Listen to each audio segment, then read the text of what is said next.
Hello, can you hear me?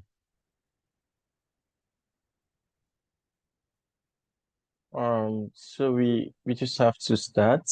I just want to make sure that you can hear me. Trying to find. Oops. Okay. I can't hear you. Hello. You're muted. You can hear you, sir. Okay. Natalie, you're muted. Oh, Um, okay. Sorry. I should yeah, be I able. can hear you now. Yeah, proper, perfect. Okay, so guys, today we're having an amazing conversation, and our instructor today and teacher is Natalia Cole. Coles. Hmm. Yeah. And I remember one of the reasons why we wanted to do something with regards to supercentenarian studies and centenarian study was based on our experience in the past. At the International Longevity Alliance, something happened in the I think that was 3 years ago. Hmm. So I came up with the data when we were trying to figure or gather data about Africans who must have lived over 100 years. And for me, as someone from that's left the priestly background, the Catholic priestly background, I know that there are a lot of Africans that must have lived over 100 because we can track that Hmm. using the baptismal card or the church documents they use for the baptism. So when they announced that a South African was the oldest person on earth that died, that passed 3 years ago, Hmm. I reported the situation the international longevity. Um, I got really rebuked by one Mr. Paul, who is a member, and it became an issue. I called on, I requested that they apologize because they made it to look as if that Africans can't live more than 100 years. And they said, no, Africans that people from third world countries trying to claim. So after the situation, I had a meeting with Aubrey. Aubrey said, why not engage Natalia Coles? She will help you guys to come up with a system. And then we try to build our own system without depending on Western validations, because we can also come up with a model since data collection is already a problem in Hmm. Africa. So after that, I wrote a paper with scientific paper with some professors also from Nigeria living overseas and all that. We wrote on birth and date data. So, which was later accepted, and we are presenting that in Abuja any moment from now. So this insight becomes a problem. We identified a problem that needed a solution, and when we wanted to do this Afrolongevity educational program, the first cohort, I also chatted Aubrey on Telegram. I said, I want to include this course as part of it. And he said, kudos, you have to run with it because you guys need to stop depending on the West for validation. You just have to build something. It might not be perfect, but you need to have something that people look up to and say, there is something in Africa when it comes to data collection without the variations and the complexities that come with it. So today, we have a very wonderful person, an expert in the field, and they are the people that decide, and they are the people that tick the boxes. She's a researcher in the biology of aging with a specialty in the oldest old humans, which is supercentenarian.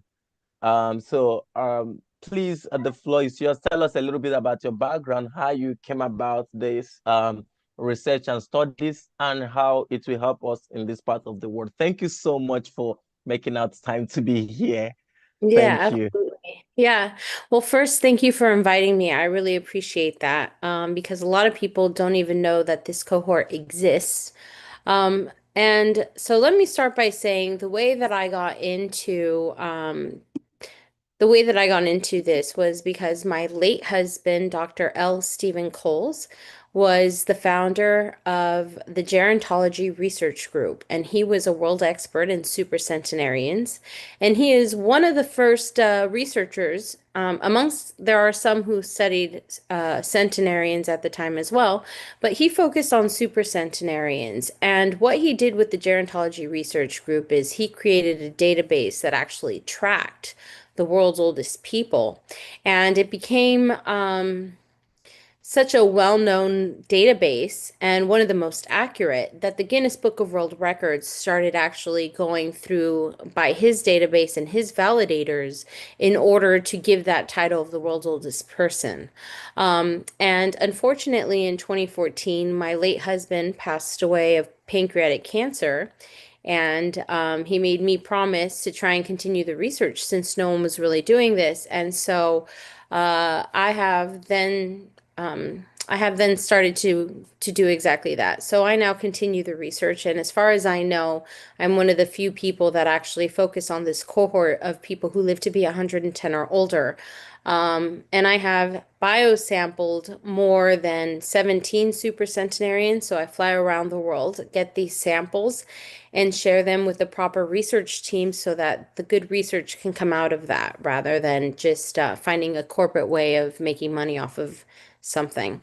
And so that's my focus. And so, yeah, so I want to first say that I'm not an expert in validation and I'm not an expert in data collection per se. I just am an expert in getting these biological samples, getting consent, but I do have to work side by side with the validators to make sure that these patients are indeed as old as they say they are and that everything lines up in order for us to take the samples, or there's no point. So I am happy to go over all the things that I do know, all the things that become very important when dealing with this cohort, because I imagine in the end you're going to want to get data and you're probably going to want to start biological sampling as well. And that's when everything has to line up perfectly. So yeah. But before I start, did you want to say anything else, Osi, or would you like for me to just kind of dive into what I know? Get into the ship Sure. and let's Yeah, keep going. definitely. Yeah, because we only have an hour. So I'm gonna do my best, but I will automatically, before I start, say that I'm happy to continue these conversations and volunteer to connect you with all the people that I know so that we can really get this started, because it's really important that we get data from all over the world and that no particular country or any anyone is excluded from this, because then the less data we have, then the less accurate it's going to be. The more data we have, the more accurate we can be for the entire world. So let's go here. So I have a few notes for myself. And so I'm going to start off with validation, because without validation, you really don't have data. It's not, you can't prove that it even is worth documenting. So when it comes to validation, I would say the most important thing, OC, would be we need to find people there on the ground in Africa that are willing to be validators. You're going to have to start a team of people that are familiar with these records, who know how to go about getting them, who also know how to translate a lot of documents, because there's a lot of times where people that have lived this long have occasionally left to other countries for more than a certain amount of time. It could be a year, could be many years, and it could be people that come back. And so you need to be able to track all of that. So a lot of times you want people, this doesn't mean that you have to find someone in Africa that speaks all the languages. This just means you can find people that you might know that are already located and have left to other countries and live there. But that can be of use to you, because then they have access to records that would otherwise be unattainable for you if you're in Africa.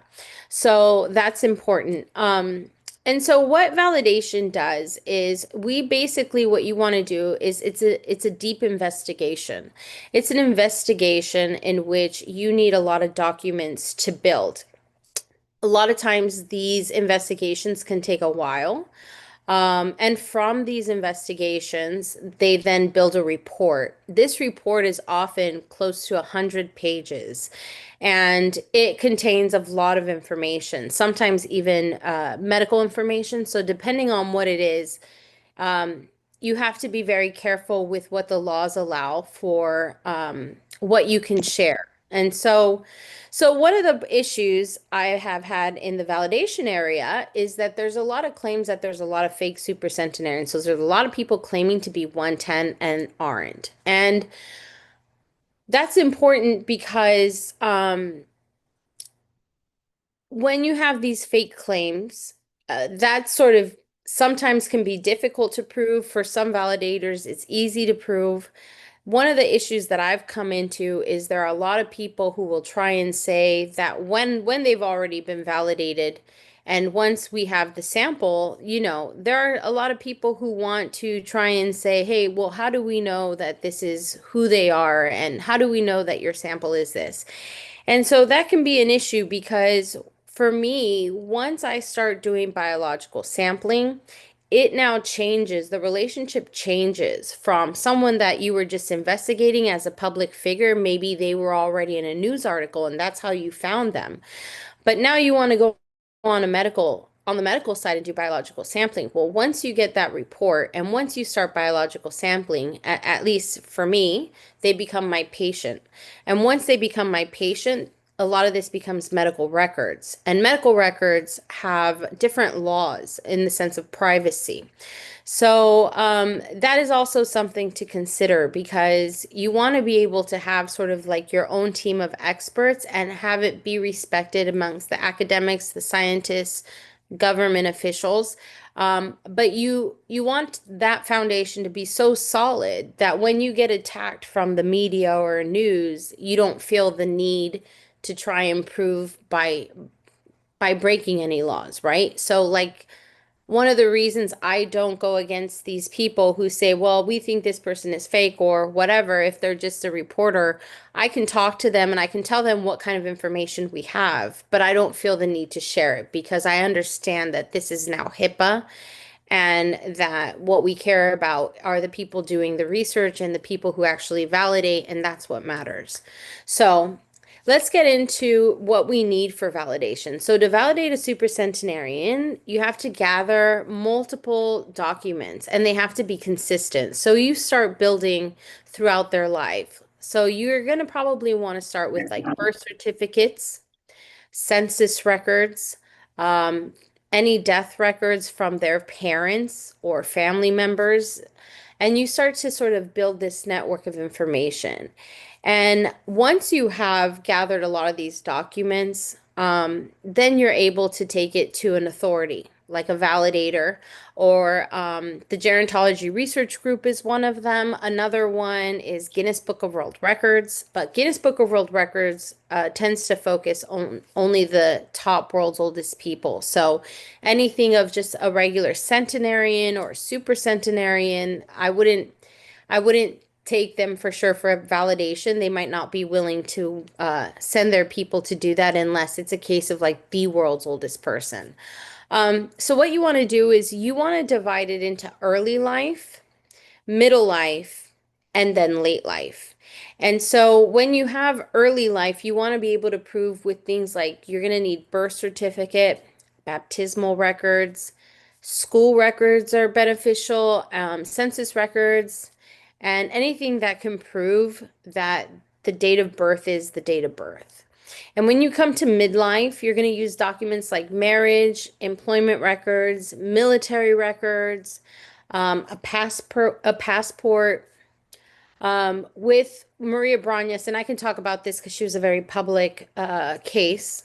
With Maria Bragnas was actually born in San Francisco and left to Spain. And there were documents that showing the census from the United States, and it showed her in that census. So we know all of that was factual.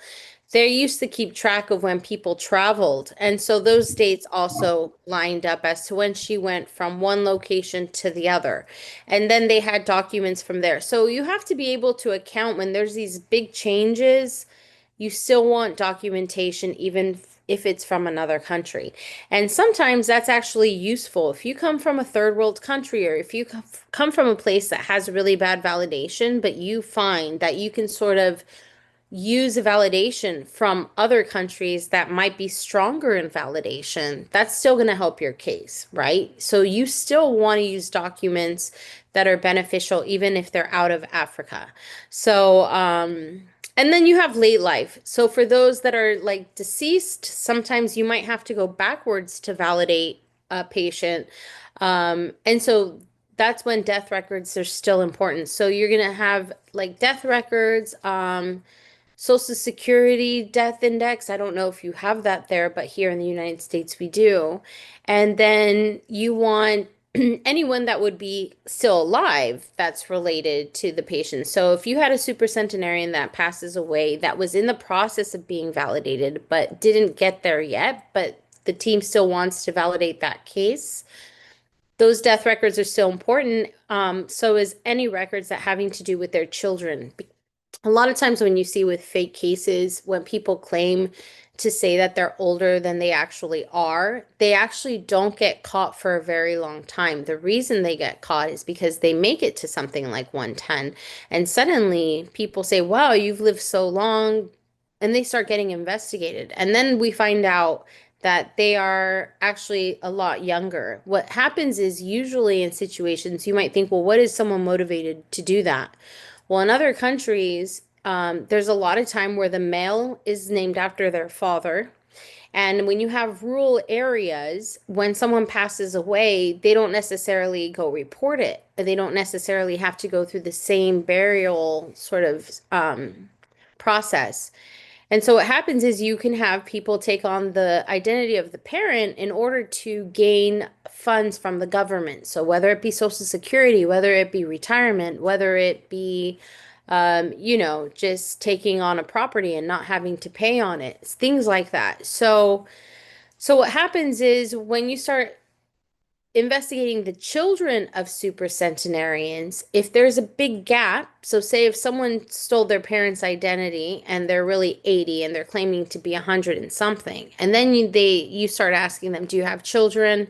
How old are the children? Well, in order for it to be real that this person's 114, it would make sense that these children have to do, probably 20, 30 years younger. But when you start seeing that gap as being like suspicious, that's oftentimes when a lot of people get caught. So studying the family members, the people that are closest around you will make your investigation more credible and a lot more solid the more information you have on that. Another thing is just cross-referencing. So you have to be able, so once you have all of this sort of information, they have to actually make sense in a timeline, right? So you want to sort of cross-reference a lot of these documents. You want to match information. And then you want to use as a lot of multiple sources. The more that you use from other sources that come together, it really unites everything, and that too makes it a stronger case. Let's see, what else? I think so. I want to be specific to what you were speaking to me about, OC, is that I would say, since it seems like you want to start some sort of a network from the ground up, if you have any issues with people and validation currently, or with African documents, I would consider that one thing you could do is to start create a team, right, of people who's interested in this, people who want to learn how to validate, people who might have, already experience with government records, things like that. And then what you want to also be able to do, I would say, is you want to go for the low-hanging fruit. So what would be easy for you as something to sort of start building off of? And if you have problems with African documentation for whatever reason, and you feel that for some reason documentation from the United States is considered more valid, or documentation from another country, Canada, Britain, wherever, France, what I would do is, there's a lot of people that actually were born in Africa, left Africa, and then came back. There's a lot of people that were not born in Africa, but have then come to Africa at an early age and has stayed there their whole life. There are people that have parents that might be American and then came to Africa, and now this person that has American documents is completely living in Africa, in a completely different environment, and also, like, has immersed in that culture. And so that becomes important, because I would say that if you're having trouble, I would try and actually start now looking for people that will actually have documents from other locations and then start building off of that, right? So because if you have someone, even centenarians, that might be easier because documentation is better, right? The younger you are. So what you could do is find people that already have documentation from another country, but also documentation with Africa. And what that will do is, as long as all of that matches, that will help start building the credibility of the other documents as well, right? Because it's showing that regardless if they came from here or there, they match. And that shows that at this time frame, everyone was on the same page and documentation was actually very valid. And you can start working off of that. And so when you come to now, that's more all validation. So now when you come to data collection, it's always really important to sort of have an idea in advance what kind of data that you want. Now that we're coming into this a totally new era in technology, there's different types of data. So before, we were kind of just interested in, well, what's your secret? What do you do? Not anymore. Back when I started this research, we didn't really even have biomarkers, but now we do.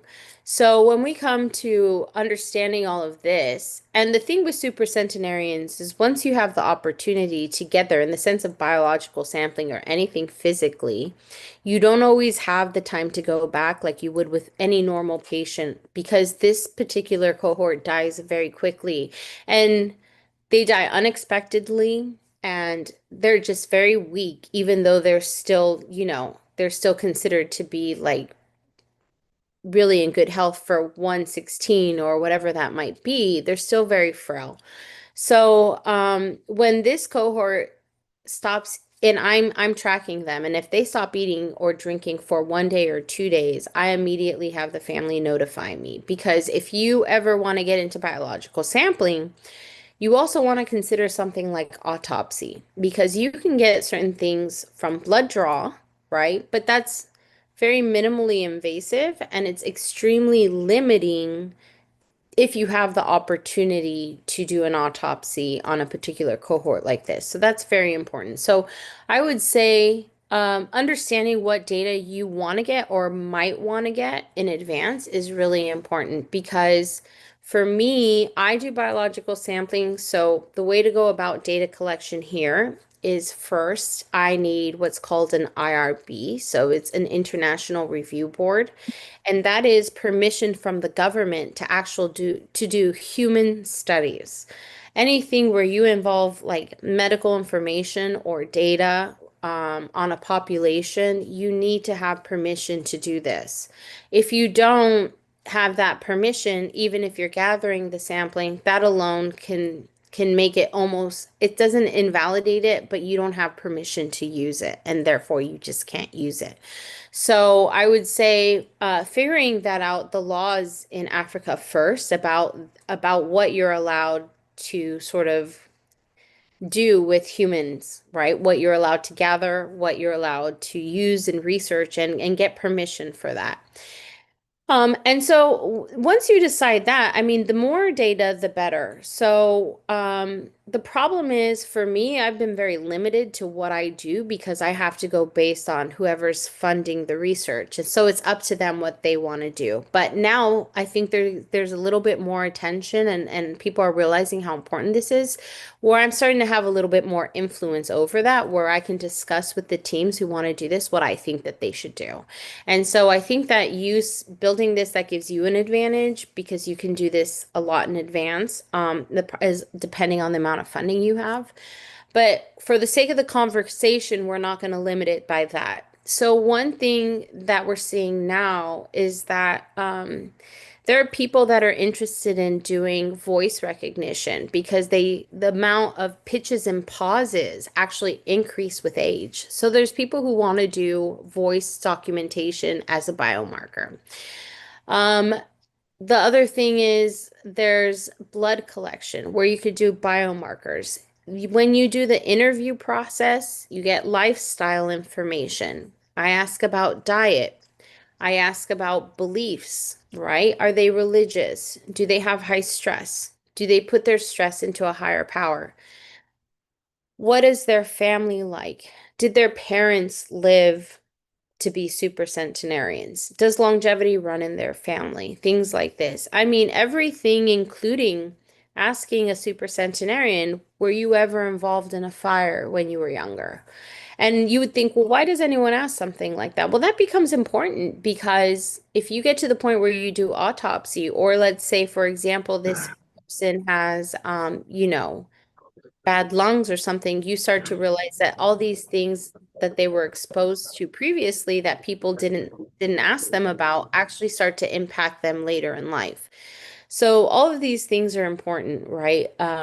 Biological data, autopsy, interview process. And I would highly suggest that during the interview process, you always set up a camera. It's important because one, it allows you to catch anything that you might not catch while you're doing the interview process. So when you meet a super centenarian, it's important to kind of do your survey, your scene. You want to pay attention to what kind of environment are they in, right? How do they sort of live their daily life? Um, just what is it that they do as a routine that might be beneficial? Are they in a nursing home or are they in a family home where the dynamic is they are respected and revered and they become sort of the people that raise the grandchildren, the people that help their own children? Do they run the household? This gives them motivation and this allows for like routine and it's also associated with longevity. So all of these things matter. It's just mainly about making sure that you have enough data to back up that you know that this person is a super centenarian, that you're able to then get the data that you decide that you want to do, and basically not limit yourself. I want to say too that once you're able to build this sort of network of super centenarians, the person who does that is going to have a lot of influence over what can be done with these things and the biotech that happens around these samples.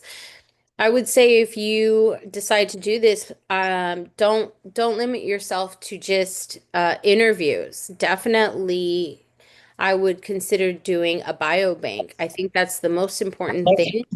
Um, I'm sorry, did someone have a question? No, go ahead. Just the Okay. person logged in, so yeah. No, you're fine. So yeah, I would consider creating a team of people that you can trust as validators or that you can train, have a relationship with anything official, like the government, if you can, and then start looking at it from a biological standpoint is how can you create a biobank where you can now start banking the world's oldest people of Africa. And that's really important because where once you have all of this, you just keep building off of it. And one thing that we're noticing is like, well, we really don't know exactly, not yet, what it is that makes a super centenarian live to be 110. But we assume it's genetics because we see this across the board. If you have long-lived parents, you're probably going to be, have a longer life expectancy. You can have, we start to see that some of these people have long-lived siblings. So if we can bank these cells and we can, hold on to them, then when we come up with future technologies, there might be a possibility to use these cells for other purposes. I mean, there's a lot of talk about people interested in using exosomes. There's people interested in biomarkers. There's people that are interested in just creating cell lines. And what can you do with that? Well, when we come into the idea of creating organs or using, you know, creating organs for transplant, things like that, then, there's a lot of talk about the ability to maybe use supercentenarian cells for things like this. Because if you're going to create an organ, wouldn't you want that organ to have better regenerative properties and also longevity associated with it?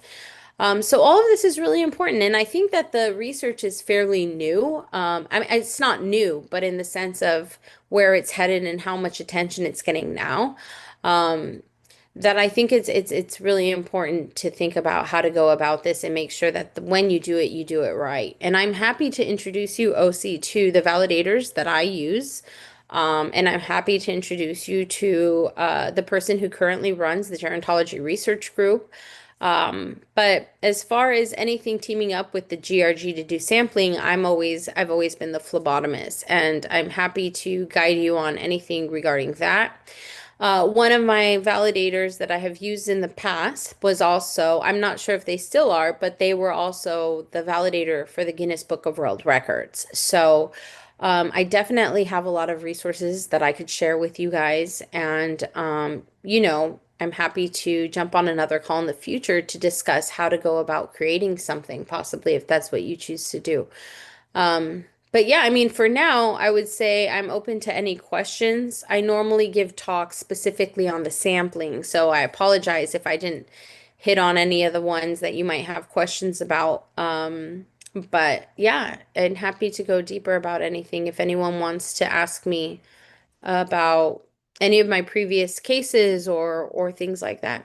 One last thing I want to say, OC, is I think another thing that will really help you is to try and find a way to publish whatever you do.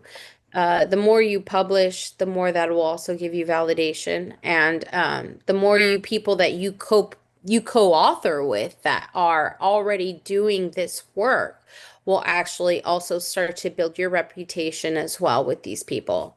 So, like I said, I'm happy to introduce you to the validators that I work with who work for the Gerontology Research Group. And yeah, and they're the experts on this. And I know that they would be happy to assist you and everything. Yeah. Thank you so much, Natalia. Well, thank you so much for the time. Listen, I'm super excited. Before we get into the the question aspect of it, I want to let you know that we're going to take this conversation further Yeah. because we would want to train team of validators. We don't actually have this in Nigeria to start. We don't have it in West Africa. Nothing is concrete. I remember what we went through. Brenda, myself, we traveled to Kenya. We tried to get data as much as possible, but it was very difficult. You see Mhm. conflicting information. And these are the things that we would like to really correct in this part of the world. We want to do something because you can't be waiting for the government when the government is not ready. You just to build something in parallel and see, because in the nearest future, if it will become something of great importance and asset to the world at large. So we're going to make the sacrifices. We're going to find a way to raise funds and get funding for things like this. But then I'm going to call back to you to find a way of setting up people that will help us train the validators, at least, even if they have what we call the fundamental knowledge about these things. We can start from somewhere and then progress from bottom top. So thank you so much, guys. It's time for questions. If you have questions, you can ask.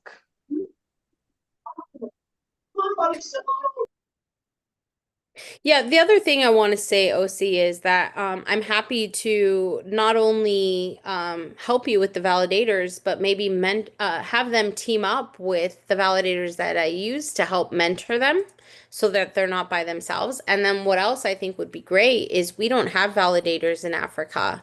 And the GRG is still one of the most worldwide, most credible for this data.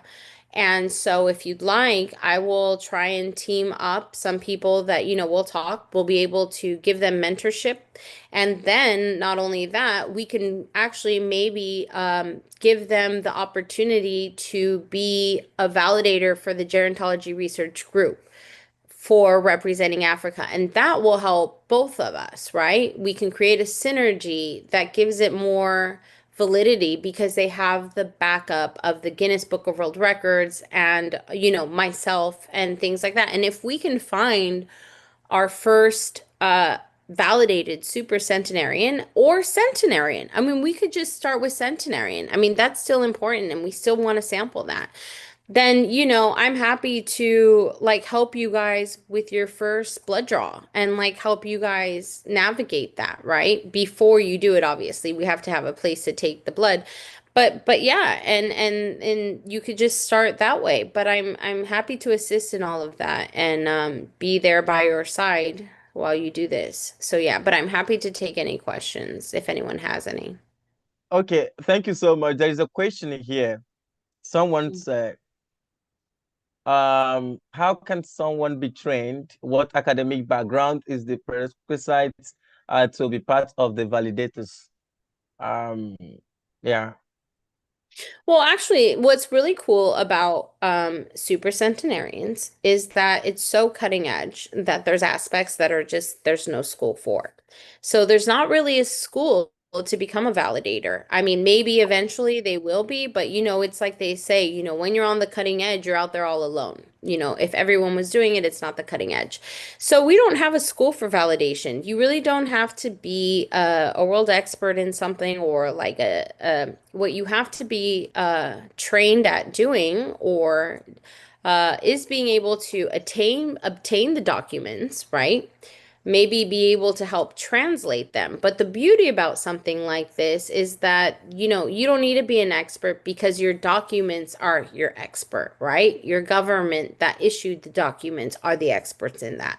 So when it comes to just documentation, you don't need to be an expert to help get that. Now, in order for you to be a validator, like in the sense of the very top validators, then there is a lot of experience that's needed. But usually they're demographers. A lot of times these people are demographers, and so they are not just experts at getting data, they're experts also at mathematics, statistics, and population studies. And so the majority can often be demography, but there are times where some of these people are also like one of mine is a dentist.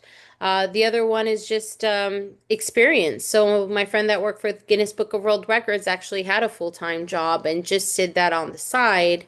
But he was used with many people because he was just so thorough in his reports, right? And so once you have the documents and you're able to be very thorough and write the report with experience, where you involve all the data that they might question is available to them, then it kind of does its own thing, the work speaks for itself. Okay, so thank you so much. I have just two questions from my own end. And I'll go this way. What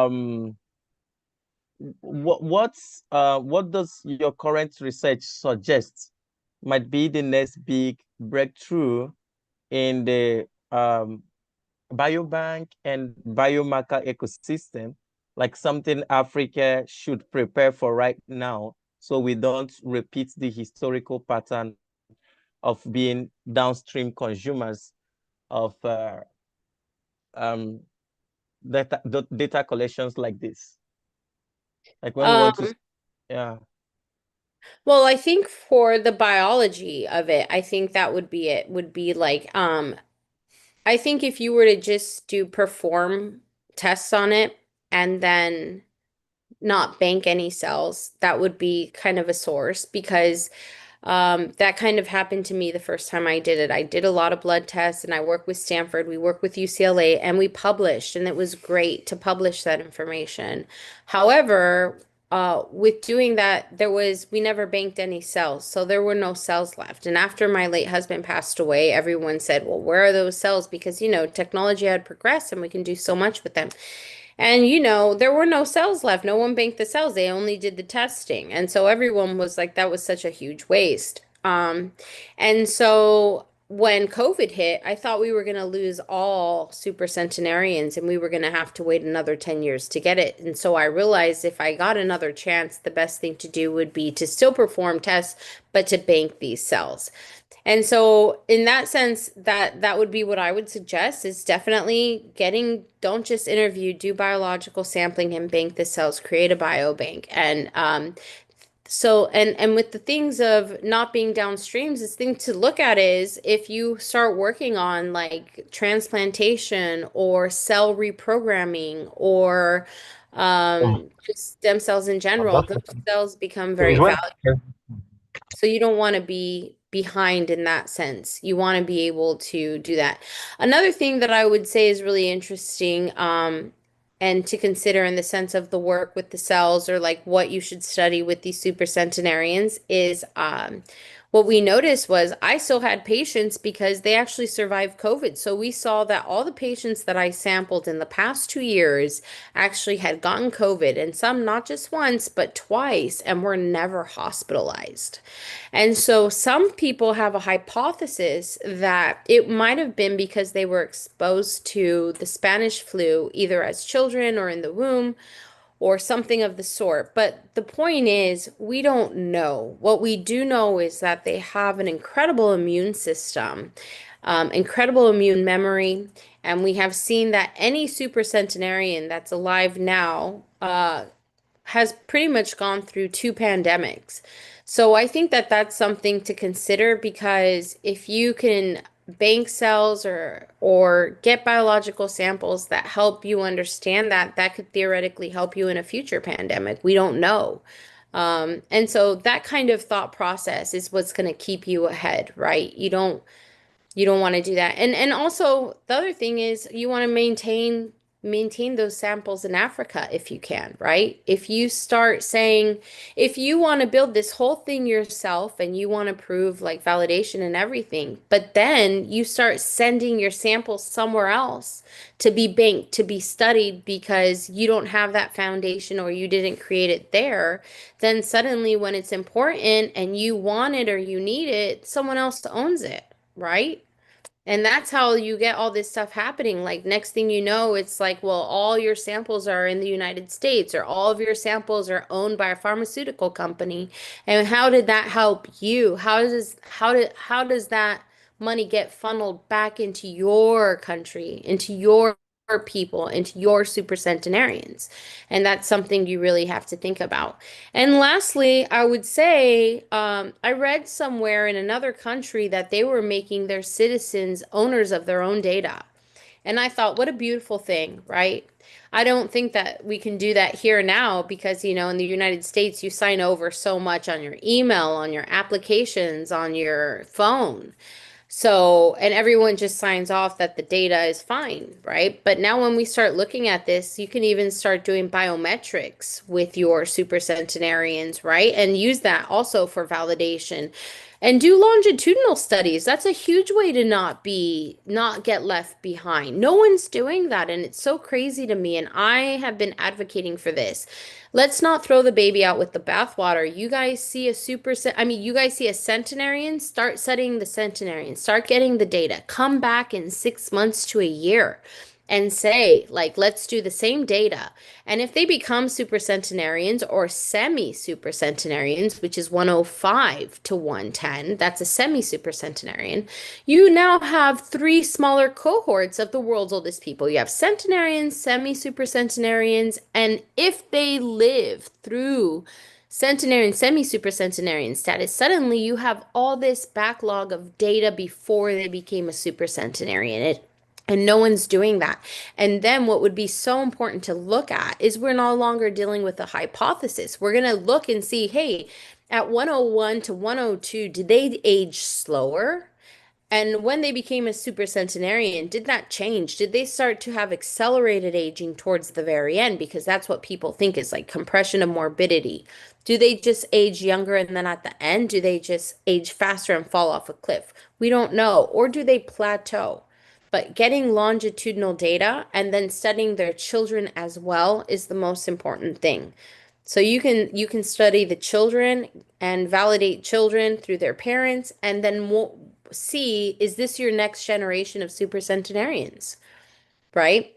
And if you have their cells, if you draw their sample when you draw the parents and then the parents pass away, you still have both sets of DNA, and you can come back later to that child and see. Because if you find out something at some point later that, in 10 years, we might find, oh my gosh, this is really important. And we notice all the supercentenarians have it. Now you have access to the children's cells too. And that's really important because now you know to look for it.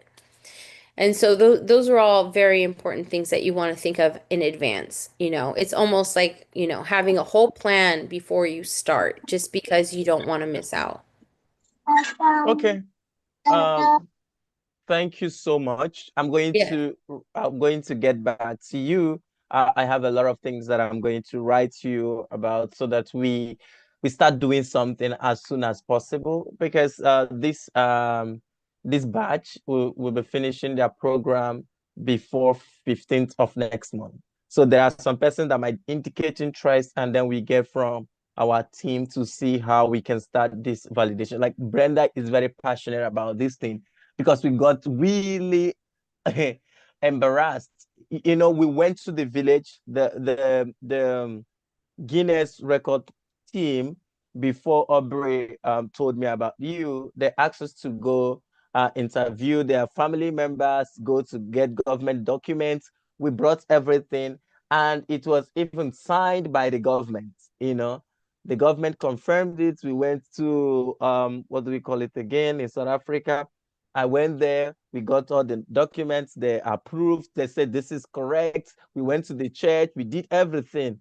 They said they're all nonsense. So we got angry, because how can we go all this far to get all these things? We spent money to get all these things, and you are telling us that no, we can't depend on the West for this validation. So we need to find a way to create our own and then take it step by step. Aubrey encouraged us to do that with you, and I'm glad that you are open in helping us, maybe through strategic collaboration or partnership, in ensuring that we make this happen. Thank you so much. Our next teacher is here. Thank you for your time. Yes, it's my pleasure. Yes. All right. Thank you so much for having me, and we will keep in touch. Absolutely. Thank you. Take care. You too. Yeah. I have to see how to exit this real quick. That's right. So.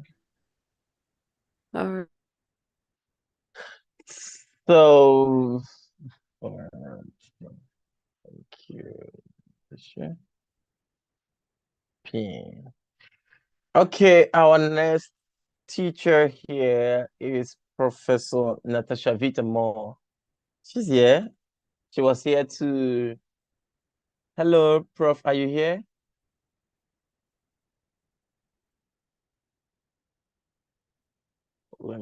Hi there. Hold on just a moment, please. Hey. Okay, just want to make sure I have my background. Hi there. Okay. Good to see you. Hi.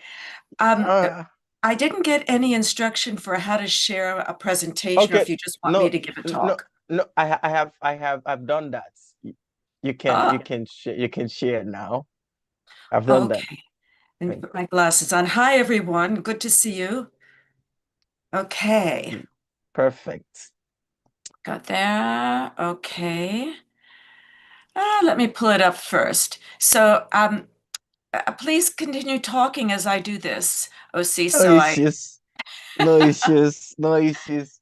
Guys, she, of course, we've been here before she opened this program. She's one of the most respected experts in the field of longevity. She wrote the transhuman Transhumanist Manifesto. Keep So anything. transhumanism out of it. No, I'm just gonna mention it. I'm not putting it out of it. Oh boy. But I just have to mention it. I have to put it in there. So this powerful statement that I read every time on your website, biological aging is an ultimate pre-existing condition. We need the tools to slow out and reverse it. I would want you to talk a little bit about it at the course of your presentation, the course of your teaching, because I want to understand it very well. So Professor Natashevita Moore is one of those that must have contributed so much in the field of longevity. Yeah, if there is any longevity movement, if there is any longevity movement or organization, you know that she've not contributed something, and then you need to leave that movement. Something is wrong somewhere. So she visited, she attended the ILSA twice, and she contributed a lot. And she's been ensuring that our educational program is top notch, you know. And she's one of those that are passionate about Africa. She's always there to support. Even in the International Longevity Alliance, when this supercentenarian issue came in, that the man tried to bully me, she was there to support me, to say, no, don't speak to OC that way. She stood by me to say, no, don't speak to OC that way. And she's been correcting some of these issues that arises from segregation, trying class struggles. She's very down to earth. She's somebody that you would like to meet.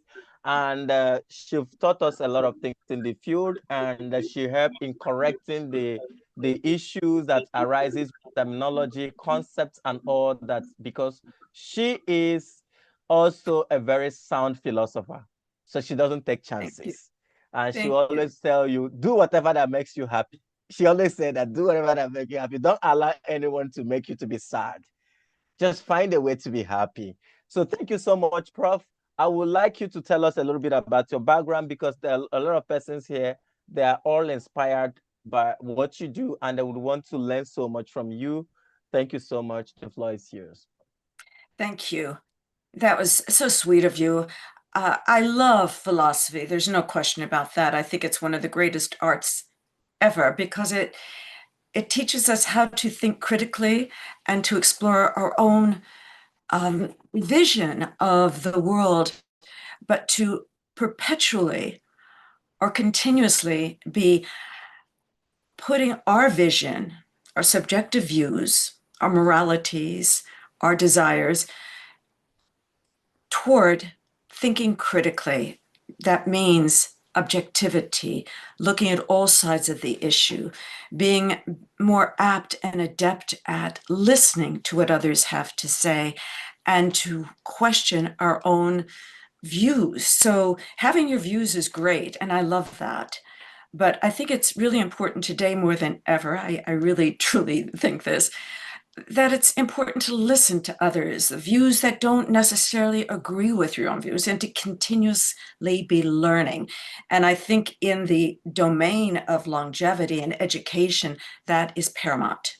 No one has all the answers. That is a fact. That's one thing we can be very certain of. And there is no one absolute way. There's numerous possibilities, numerous opportunities, and numerous ways of adapting our lives, our views, towards a longevity practice, the movement, the words, the terms we use to better convey the core fundamental reasons we're here at your event. OC and Brenda, and thanks everyone who's been involved in this. So with that in mind, I practice Stoicism more than any other philosophy, actually, and I really love it. But I think beyond philosophy is the Stoicism and the Socratic method, and I think that's what I'm basically talking about. The Socratic method alerts us to asking questions and to continuously be learning. So that's it in a nutshell.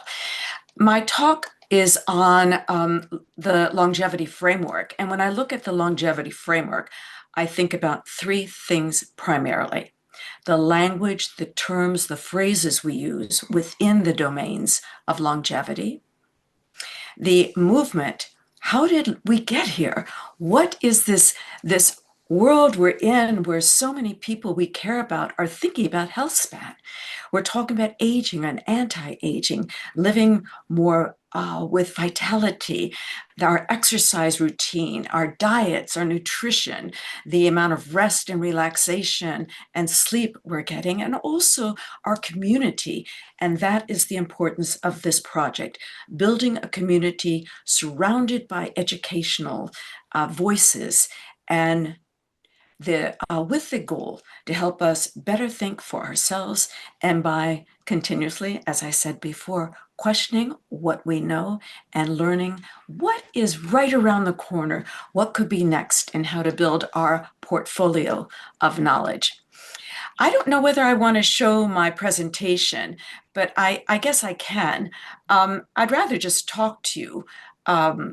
But I think I better do it since that's what you're all expecting. So here I'm going to hit the share right now, and I'm going to share my screen. And with doing that, I'm going to start my presentation here from the beginning. And I hope you all can see it.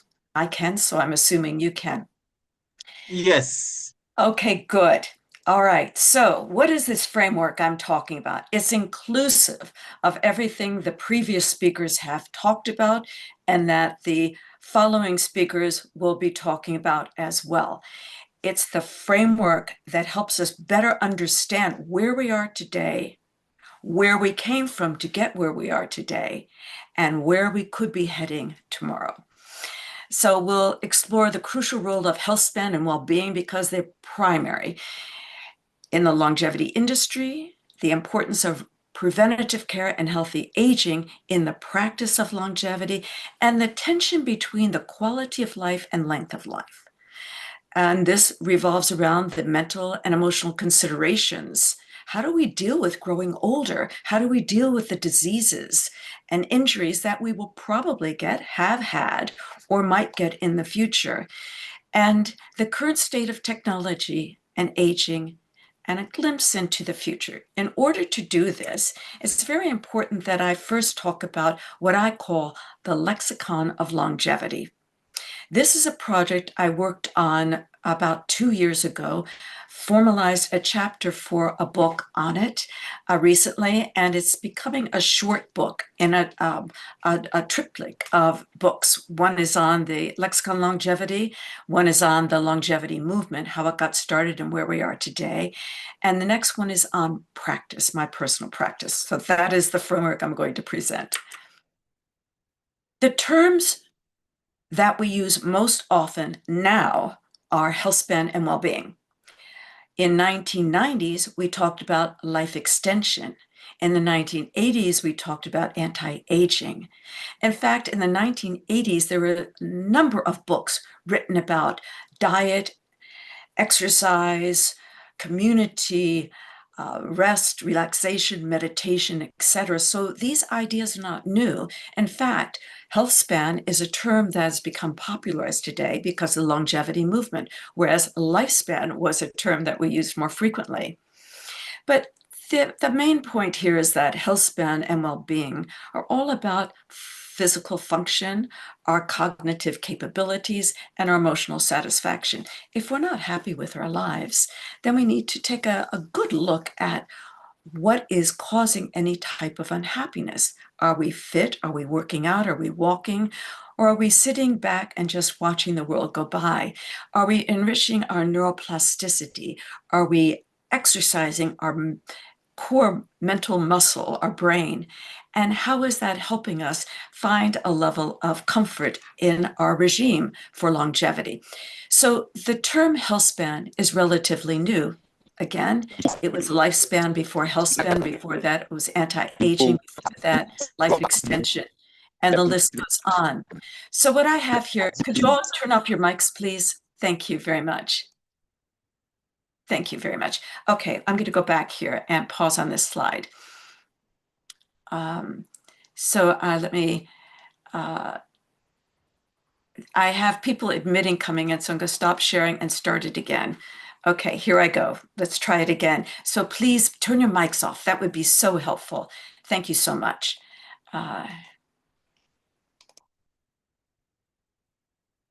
So we went through the first slides. I'm going to go to this slide right here, and from current slide, and I'm going to pause it right here.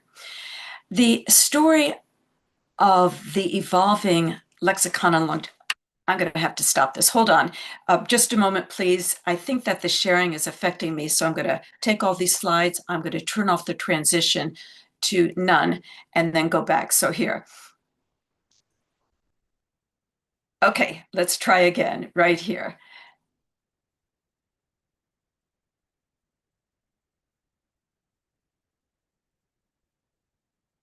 Okay, here. Good. The story explores the evolving vocabulary of longevity by distinguishing, oh, it's not working. Jose, Osi, could you stop it just for a moment? I'm going to exit and come back in. And I'll be right back. I think there's a problem with my connection. Thank you. I'll be right back. No issues. I'm here.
Hi there. Okay.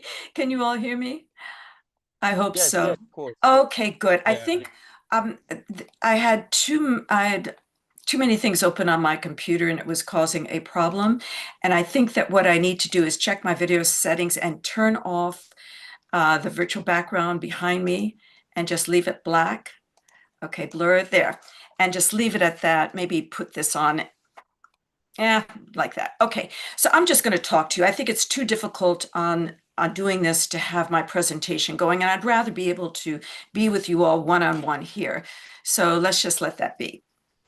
Okay, I was talking about the lexicon on longevity and why I did it, and I'm going to tell you a little bit about it because I think it's pretty darn important. It really affects me in many ways, especially when you go to so many conferences like I do, and people are using terms in different ways that are oftentimes confusing and conflicting. And I think it was about 5 years ago, I started noticing this more ardently. And about a year ago, I sat down and started noting it to where it is today. I think it's now, with this in mind, it's important to realize that there is not just one longevity. There are different fields within longevity. There's the scientific field.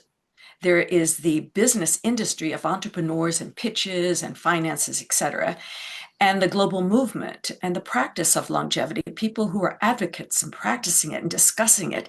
So these sectors do overlap a lot, but they also have their own usage of terms that are very reflective of the field they're in. For example, gerontology may use aging different than someone who is practicing anti-aging, for example. So I think this is very important.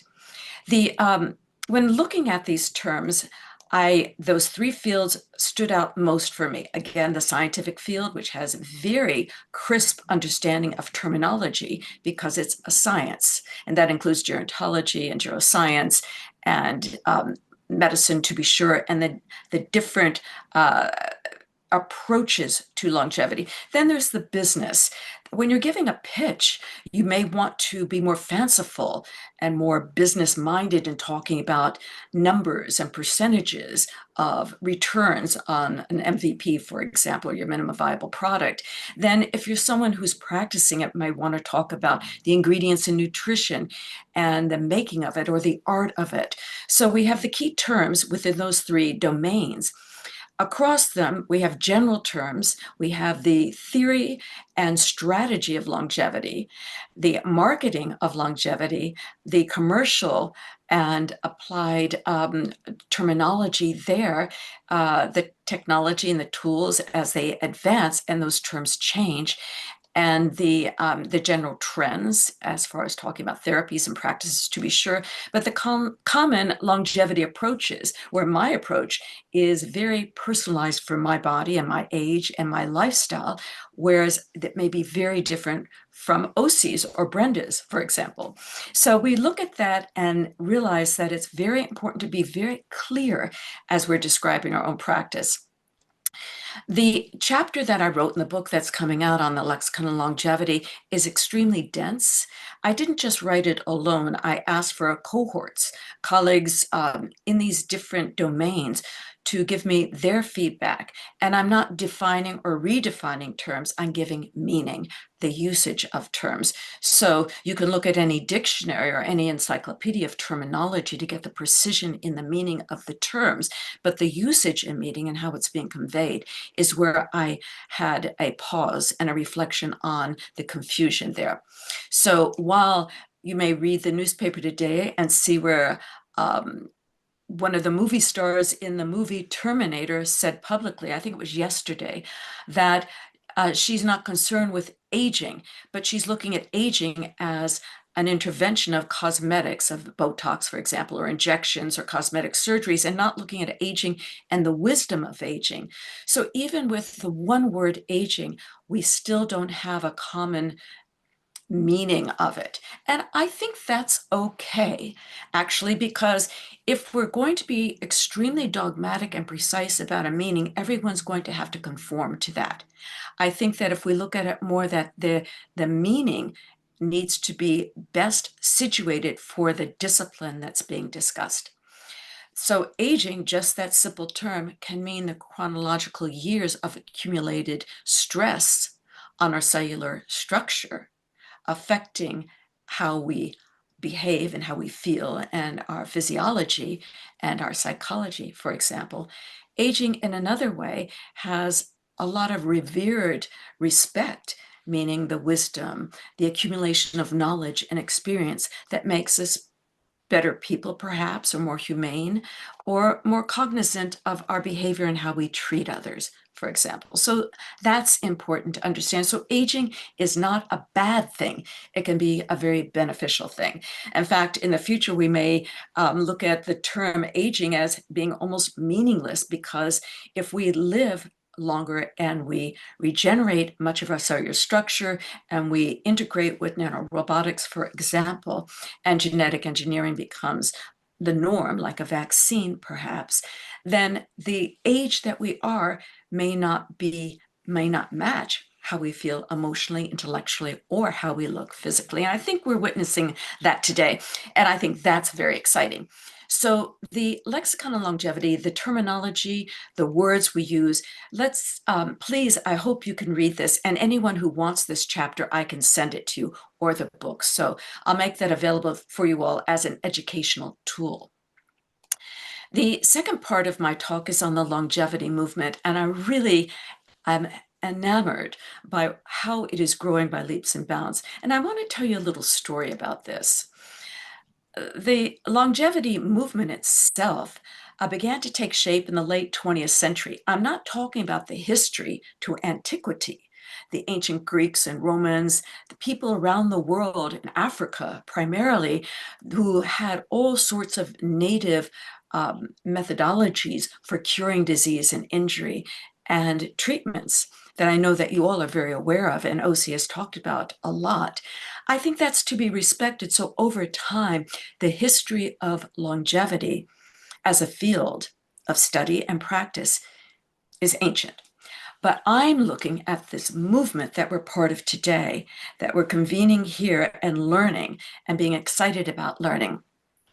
So in the late 20th century, one can notice more books being written, more conferences, more talks, and even class studies on longevity. And it started crystallizing in the 1970s and more in the 1980s. But by the 1990s, there was definitely a longevity movement. I remember it very well. And perhaps I don't even want to say this will date me because I don't care about age. I think what is important is remembering those who may not be with us today, but whose ideas and hard work helped create this beautiful movement that we're part of. So when back at that time, let's just take 1980, because I think that's probably where it really started, due to the books again and the meetings and events. It was a slow but effective ripple in the publications that introduced this new kind of pursuit to live healthy for a longer amount of time and to prevent the onslaught of diseases. At that time, most people took vaccines for, penicillins and et cetera, and antibiotics, but we thought cancer was a given. And today, just think about how far we've come with resolving the issues alongside cancer. It's quite phenomenal. So, and also I want to pinpoint another remarkable reality is in the 1970s, approaching the 1980s, the field of infertility and reproduction was very important to biomedical technologies. Today, it is a no-brainer. The field of infertility and reproduction is well known and well respected, but in the 1970s and the 1980s, it wasn't so much. And in the late 1970s was the first test tube baby. And this baby at the time, because we didn't have a longevity movement, this baby was considered an anomaly, inhuman. The mother was ostracized. The doctor had death threats. And this was not that long ago. But just consider how that field of infertility, reproduction, and the quote-unquote test tube baby was so shocking, so abnormal. And today, in 2025, there are 7 million people on our planet who were conceived in a petri dish or test tube babies. That is phenomenal, from 1 to 7 million. So I just want to make that known. And the idea of proactive defense of health has become the foundation of the longevity movement. Roy Walford in the 1980s wrote about this, as did Dirk Pearson and Sandy Shaw, both biochemists and gerontologists. There was Bill Falloon and his partner in the business of life extension was very vocal. And at that time, and we may have forgotten about those books, but they're readily available on Amazon. But over the following decades, let's take 1970s, 1980s, there was courses on longevity or life extension. Into the 1990s, the conferences on longevity or life extension. I remember Gregory Stock put on a conference at UCLA, and at it was Michael Rose, and who we all know, and some others. And that was really an exciting conference because it was one of the very first organized conferences to look at the look at our DNA and life extension. In 1999 was another conference. It was on biotechnology and looking at genetic engineering. And that was at UCLA, not UC Berkeley, excuse me, at the university there. And many of us spoke at it. And it was a very exciting time. So, but even in the mid-1990s was a conference in Santa Monica, the Extro 3 conference, where Roy Walford spoke about his books and his ideas about calorie restriction and diet and control and exercise, to be sure. So I think it's important that over the following decades, this ripple, which I said grew into surges of waves, and the movement itself became defined by its focus on extending healthy lifespan, not just lifespan. Healthy lifespan became a term we all used, and now health span. And taking a look at it is really quite lovely. The whole point of the DIY part of the longevity movement, which is more towards the mid-1990s, we had biohackers and body hackers and body arts that were looking at changing our molecular structure through different interventions, was very interesting in the field of bioart, which was very radical. But the maintenance of the human body and challenging the assumptions that aging must remain an inevitable process was really ardently addressed in the 1990s. And that helped to segue the movement to where we are today. It is a movement dedicated to living long and healthy lives by deliberately intervening in our own biology and by taking our fate into our own hands. And I think that is the passion that most of us feel about this remarkable field that we're all in. So with that said, looking at the movement, writing a chapter on that can be daunting, but writing a book on it means that it needs a historical an account. And what I've sent out this past week is a questionnaire to a number of people I've known for many years who were either around during that time or deeply connected to that period, because I think it's important that not only we have an account of our own lineage and some of the main key points and factors that helped get us to where we are today. It's also part of what I enjoy doing very much. And in my work, it's always been paramount to look at the culture in which we're part of, because one of the vital aspects in anyone's longevity routine needs to be not only our diet and our exercise, etc., but our community.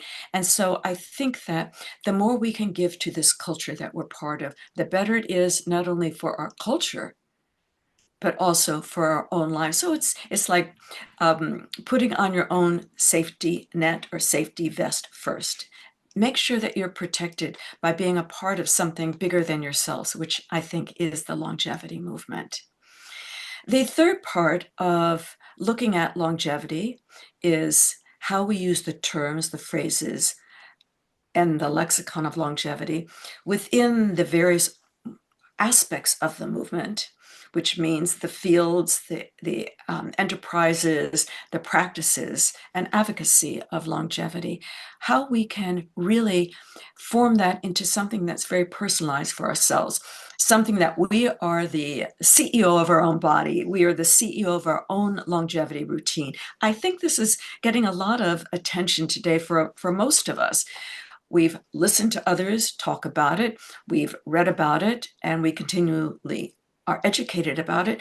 But how we take that into our own hands to be the CEO of our own physiology or our body or life is really important, and to take a level of responsibility there. So we want to make sure that the information we're getting is as accurate as possible.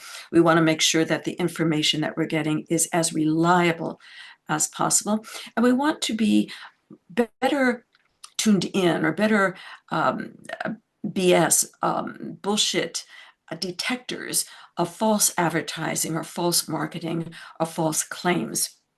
One thing that I think is really important in our own longevity practice, and it also feeds into the movement itself, is to be better purveyors of knowledge and integrity in this, that when we hear, oh, we're all immortal, well, let's break that down, and how are we, and what does that mean?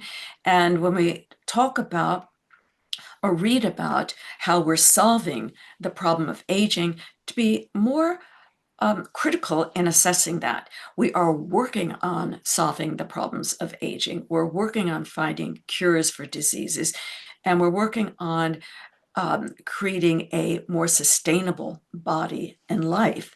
And that's something that is not solved now.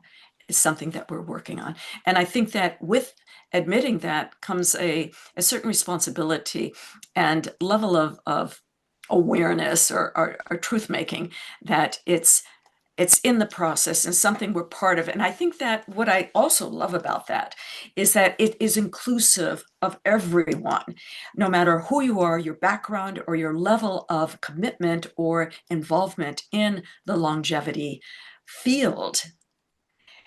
You are important and your voice is necessary. You don't have to be a scientist. You don't have to be one of the pioneers. You don't have to be an academic. You could be someone who just pays attention and is helping move this forward. And I think that could be our greatest gift. If not the grassroots aspects of it, those of us who are getting our language as point on as possible, knowing what we're talking about, asking questions, paying attention to the movement and enriching it, and following on practice. So regarding following on practice, I'm going to suggest a video in just a moment, but what I do want to do is to take a look at my practice. And the way I've broken this down, it's a longevity practice. Each one of us needs to have our own. And I think that's really great to say my practice. And I like that. Well, my practice for longevity is, I call it a in training type of gritty practice, because I do it on a daily basis. But I'd like to break that down for you and give you a little bit of background of myself and why I want to talk about this. It's about building habits. And as far as everything in our life, we want to build the habits that will help make us as positive, as secure, as knowledgeable, and as pleasant and at peace as possible. That's, you don't want to have a life that's disruptive. You want it to be as accommodating to yourself and your own consciousness.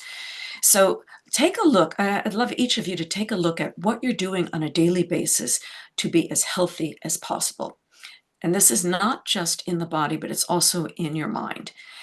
With this said, I have, taking a look back on it, I worked for 3.5 years at the Yoga College of India, where I practiced yoga, and I was quite good at it. I can't do it anymore. My body has changed, but it gave me a foundation.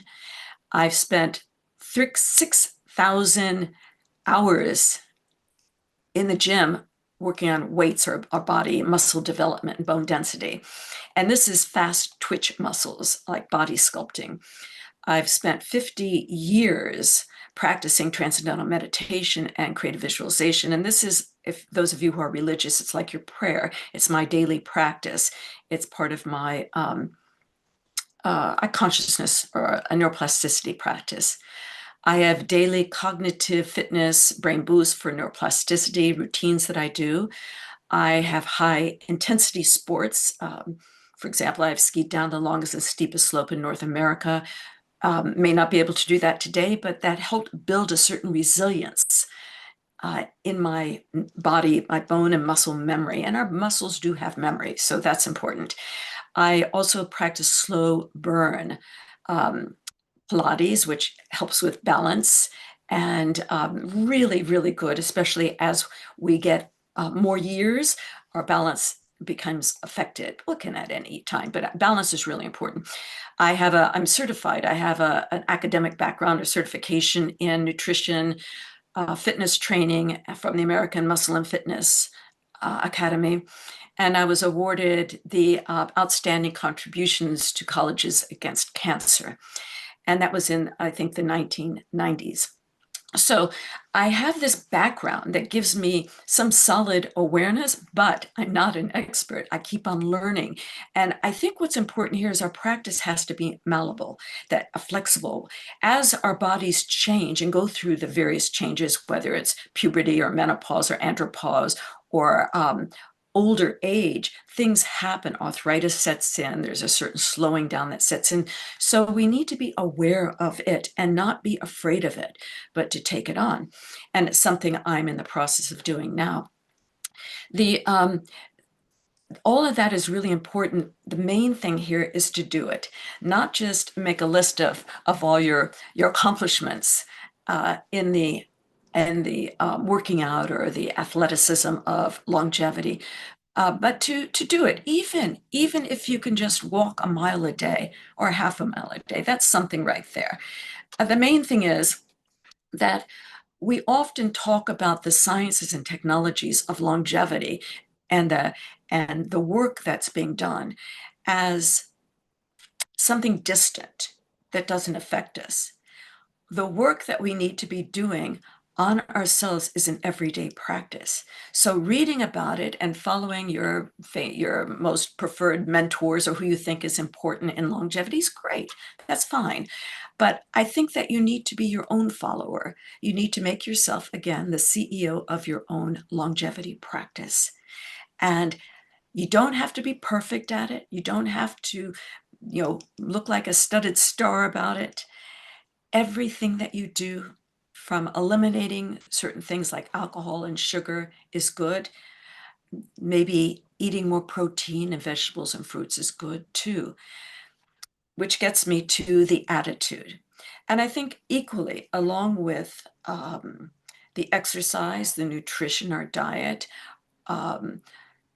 and our meditation or your prayer or your relaxation or sleep, also is attitude. And maybe all of those three areas help build the attitude. But I think attitude is something that always needs to be checked and rechecked.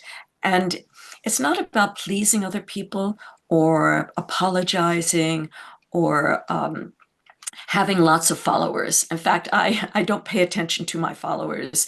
I mean, I pay attention, but I don't care if I have 20 people or 3 million people following me. That's unimportant to me. And it's going to be unimportant to our future selves. What is important is, are you an advocate for yourself? Are you someone who says, I can do it, I am doing it, I am it? And I think that realization puts you on par with anyone who you think is esteemed or better than you, because they're not. Each one is going through his or her or their separate issues with their own consciousness and identity and behaviors. So what can we do to uplift ourselves, to really practice the longevity movement as something that is very personalized for ourselves? Each of us may have a different approach. I think it depends on your choices that you make, your family, your friends, your church or religion, or your philosophy, what you value in life, to be sure. But there's one thing that we all have in common, and I think this stands out above anything else, is our level of kindness. Do we love ourselves enough to be kind to other people? And my mother used to say this to me as a child, and I go, oh yeah, okay. But it's really true. A smile can make a big difference. A random act of kindness can make a big difference. And while the longevity industry is a multi-billion-dollar industry, and while the exercise and athleticism on longevity can be as rigorous as one imagines, or as simple as doing a mild movement, whatever it takes. And while nutrition can be the most glamorous, nutrition-packed foods that you pay a fortune for, or you can just cook it at home as healthfully as possible, that's your choice. But it's who we are, and are you, am I, confident enough in ourselves that our philosophy or our worldview is kind enough to accept the differences among people and the diversity among people? And you might say, well, this is getting to ethics. Well, not really. It's more about your own moral code. I'm not someone who highly values bioethicists or machine ethicists. I think that it's a self-appointed field. Rarely does someone study to do it. You go through life experiences and learn through asking questions and being more of a critical, strategic thinker with vision to get to a point where you or one can better assess information and find out if the person giving it or if the source giving it is accurate or trying to sell a product. And I think that's something in the longevity movement and in our own personal practice to be very aware of and very cognizant of. So with that said, let me see if what I want to wrap up here. I did have a bunch of images of my routine to show you, and food and my cooking. My husband and I spend a lot of time in the kitchen planning our meals and cooking to the best of our abilities, healthy diet, but we also have fun. And don't be too strict on yourself to have fun. Enjoy life and make it worth living. I'll give a link to the video that you can watch that has all my stuff in it. I'll put that in the chat for you all. And I'd like to stop now and ask if anyone has questions for me. So first I'll go to the chat, and here's the video of my routine. Let's see if I can get that link for you all and put it there. So OC, if you have any questions that you'd like to ask me, I'd really like this to be informal. I don't want to, I just want to converse with you all if you'd like to. Okay. Thank you so much. People are saying so much about these lectures, and some persons are even saying, where can we get your materials, your books? They are so excited. They want to learn more from you. They say you are so calm, you're relaxed, they are enjoying everything. And I don't know. The thing is that I am lucky. I've been learning from you for a long period of time now. So please ask your question. Oh. Hey, good evening, sir. Good evening, ma. Thank you so much for the lectures. Can you? Hi. Hello, Yes. can you hear me? Yes. Hi. Okay. Okay, my question is on stress. Like someone like me, I do work a lot, and I know that the stress I'm putting myself through is not. Dr. Natasha Vita Moore. At 75, she's jacked and unbelievably healthy. She lives It's funny. for your mom. Okay, go on. That's funny. Okay, so I'm sorry, what were you saying? Hello, can you hear me now? Yes, I can hear you. Yes, go ahead. All right. I said my question is on stress, and I want to ask how do I balance my work and stress, because of a true distress is affecting me, and I know that it's also in a way affecting my health. Thank you so much. Everyone has stress. Listen, I'm with you there. It's really interesting. I have a daily practice that I do now, and I find that I get stressed out by one thing in my life right now, and it's a trigger for me. And every time I notice it, I have a phrase that I say. And let me see if I can remember the phrase. I have it on my phone, but my phone's in the other room. It's, I see the data, I hear the story, not interested, gone. So every time you get that stress, it's coming at you either in a visual that you're seeing or you're hearing something that triggers your stress. So you're either seeing or hearing or you're smelling something, because stress manifests through our senses, right? And it alerts you. It takes you from where you are, maybe peace or happiness or something, and all of a sudden the stress comes in and gets your goat. And so it says, I'm here, I'm stressed. So acknowledge it. Don't deny it. It's there. And just say, I see the data, I hear the story, not interested, gone. And when you say gone, you've pushed it away. And if you can get yourself to do those four simple phrases, then you're home, safe and sound. It will not bother you. And I've been practicing this and it really works. So there's something that gets me when I hear someone say, for example, oh, we're all immortal, we're going to live forever, and we're solving aging. That gets me because I'm not a scientist per se, but I do have a scientific background. I do have a PhD, and I have worked in labs, and I have been in that field firsthand. And I know the rigorous work it takes to do any type of scientific research. So if people said we're working on this, or we're hoping for this, or we're making this going to happen, that's okay, but we're not there. So that gets my goat. So I just go, see the data, I hear the story, not interested. Go on, because I'm only interested in real science or real solutions.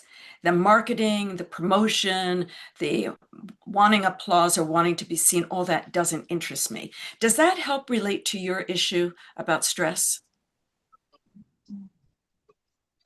I think I lost you. No, she's there, but I think she's just she's having connection issues. Oh, But okay. yeah, that was very helpful. Duru, please ask your question after Duru, after being Chisom. Duru, go ahead. Hi, Okay, Duru. good evening, sir. Good evening. Thank you so much for the lectures. I truly enjoy it. Yes, we are so excited and we got everything. So my question is, for people on a weight loss, they will always say that exercise is 80%. Sorry, exercise is 20% and dieting is 80%, right? So I want to understand something. Does this still apply to our overall health, that exercise is 20%, while dieting is 80%? That is making dieting the higher percentage to exercising. Thank you. Oh, okay. That's interesting.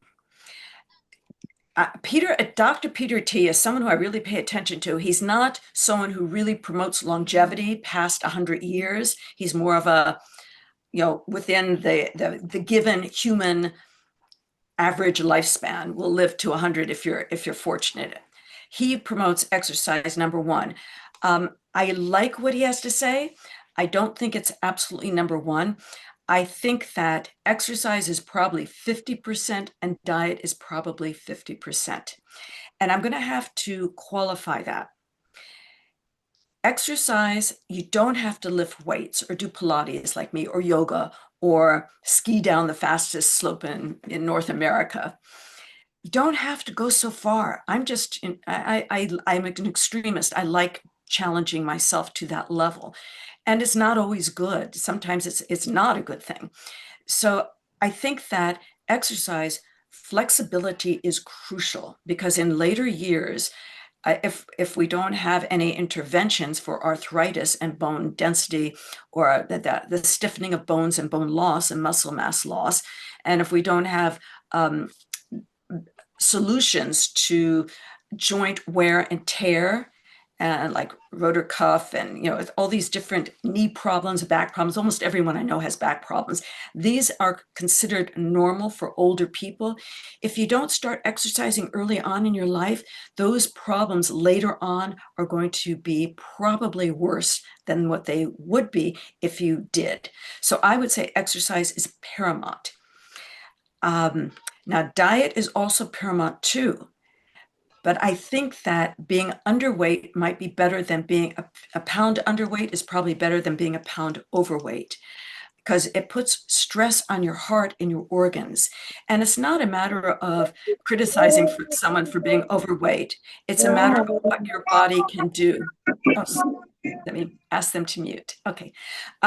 So with diet, fast food, most of us do eat. It's hard to not do it. It's hard to cook. And healthy food is truly more expensive than unhealthy food. But I have to say 50-50. And I hope you accept my answer that it's 50-50. Thank you so much. Thank Oh, you're you. welcome, Duru. Lovely talking to you. Thank you. That aging is defined by using. Oh, someone in the chat asked a question. So before we have Ben. Well, who wants to go first? Good evening, Dr. Mary. Ben will go first. Hi. Hi, good evening. Now, I just have two questions. My first question is, what is the best advice for someone or for a beginner to keep fit? That's a better health.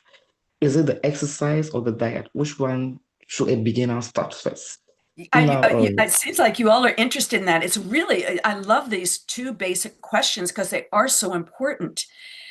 Bottom line, when you get up in the morning, if you have drink a glass of water, always good. Whether you have coffee, tea, or whatever you else do, that's fine. But what you feed your body is crucial. Now, with that said, some of us have great genes Some of us don't have great genes. Some of us were sickly as children and sickly today, others not so much.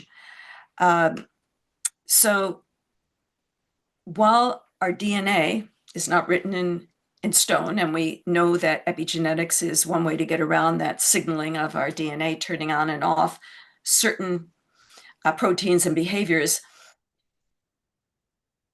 if you eat lots of fast food every day, that's bad. If you reduce your fast food and eat healthier food, that's good. But even if you eat healthy food and you're 20, 30, 40, 50 pounds overweight, that's not good. So just a healthy diet is not better than exercise. Exercise, the good thing about exercise, along with it comes, you probably won't be overweight if you exercise. So with that said, I think exercise probably is fundamental for our bone structure and our health. Diet, very important, but give yourself a little ease there. So how do you get started? Gosh, it's not easy, and it's hard. It really is hard. It takes commitment. I look at it this way. I get up in the morning and I go to the bathroom. I usually have to pee, right? And then I usually brush my teeth. Most of us do. I think we can all agree. I mean, if I could say hands up, how many of you brush your teeth every day? I think everyone here would say, yes, I brush my teeth every day. Why? Because it's socially acceptable. You don't want to walk around with dirty teeth or bad breath. So we brush our teeth. It's part of a social conditioning. Why isn't exercise part of our social conditioning? Why isn't eating healthy food part of our social conditioning? So you have to do it for yourself. Okay. I'm going to go to a question here. Someone asked a quick question. You said that aging is defined as years of accumulated stress. No, I didn't. I didn't say that. So maybe this question was for me. I said aging has numerous definitions, numerous meanings, and those meanings can change over whether you're in the science of longevity or the field, or you're a medical doctor, or you're a theoretician, or if you're a scientist in a lab, to someone who's trying to sell a product, an entrepreneur, someone who's giving pitches, or someone who's has their longevity practice, or an advocate, or a cheerleader for longevity. Aging can mean something different. The two most commonly meanings of aging are, number one, the aging of our cellular structure over time. You're at 70, your cellular structure doesn't have as much elasticity, collagen, flexibility. The molecules have degenerated. It's probably not as youthful or vital or healthy as when you were 10 years old, probably. So over the years, the wear and tear, now that's a theory that is largely discounted, but I think it's a viable theory. There's so many theories on what causes aging, but we're not talking about what causes aging, we're talking age. As you grow older, you get wrinkles, your muscle mass declines, your bone density declines, your flexibility declines, your balance declines. These are declines that is associated with aging. Okay, just the word aging. At 75, I don't have the body I had at 25 or even 45. That is a fact. That can't be denied. It's not theoretical. It's not one theory over another. It's just the truth. Also, as aging also means wisdom, experience, knowledge that you accumulate over the years of life experience. Hopefully. Not always the case, but hopefully as we have more years of life, we have more experience, we become kinder people, we become more wise, more accepting, more inviting. Okay, so that I hope to clear that up. I need a basic differentiation between exercise and stress. I think the mistake went for exercise you can stress yourself with exercise. That's not a bad thing. But stress, emotional stress, is different than exercise stress. Oh, that's my dog, sorry. Dante, no, hey.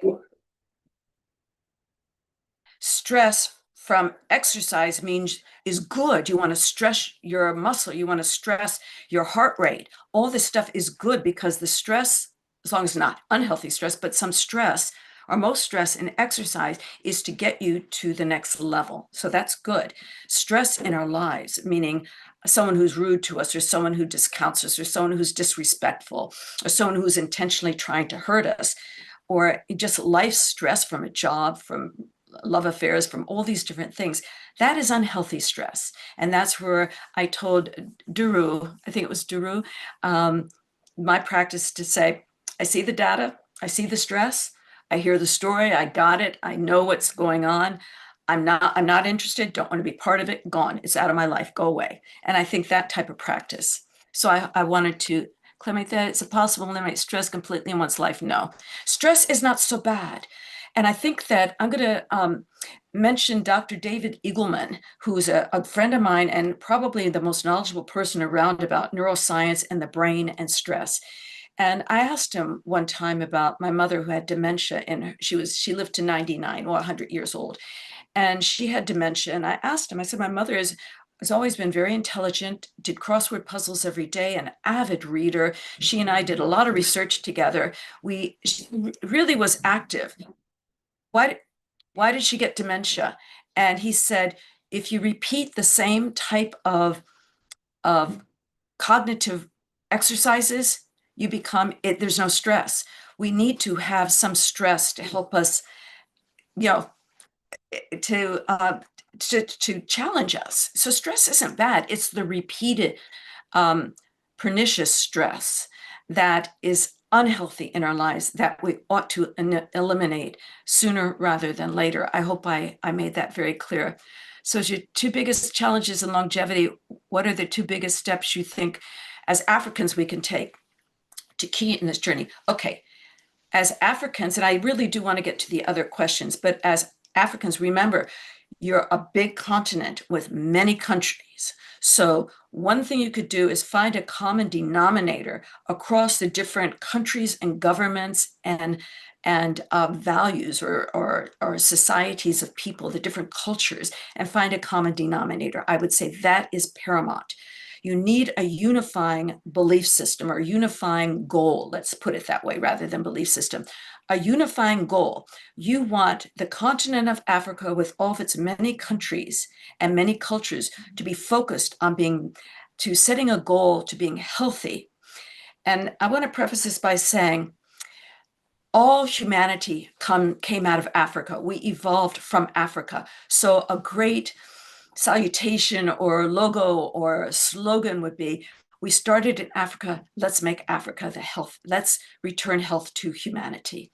And I think however you want to phrase that, it really makes sense because everyone knows that Ethiopia all come from somewhere in West Africa.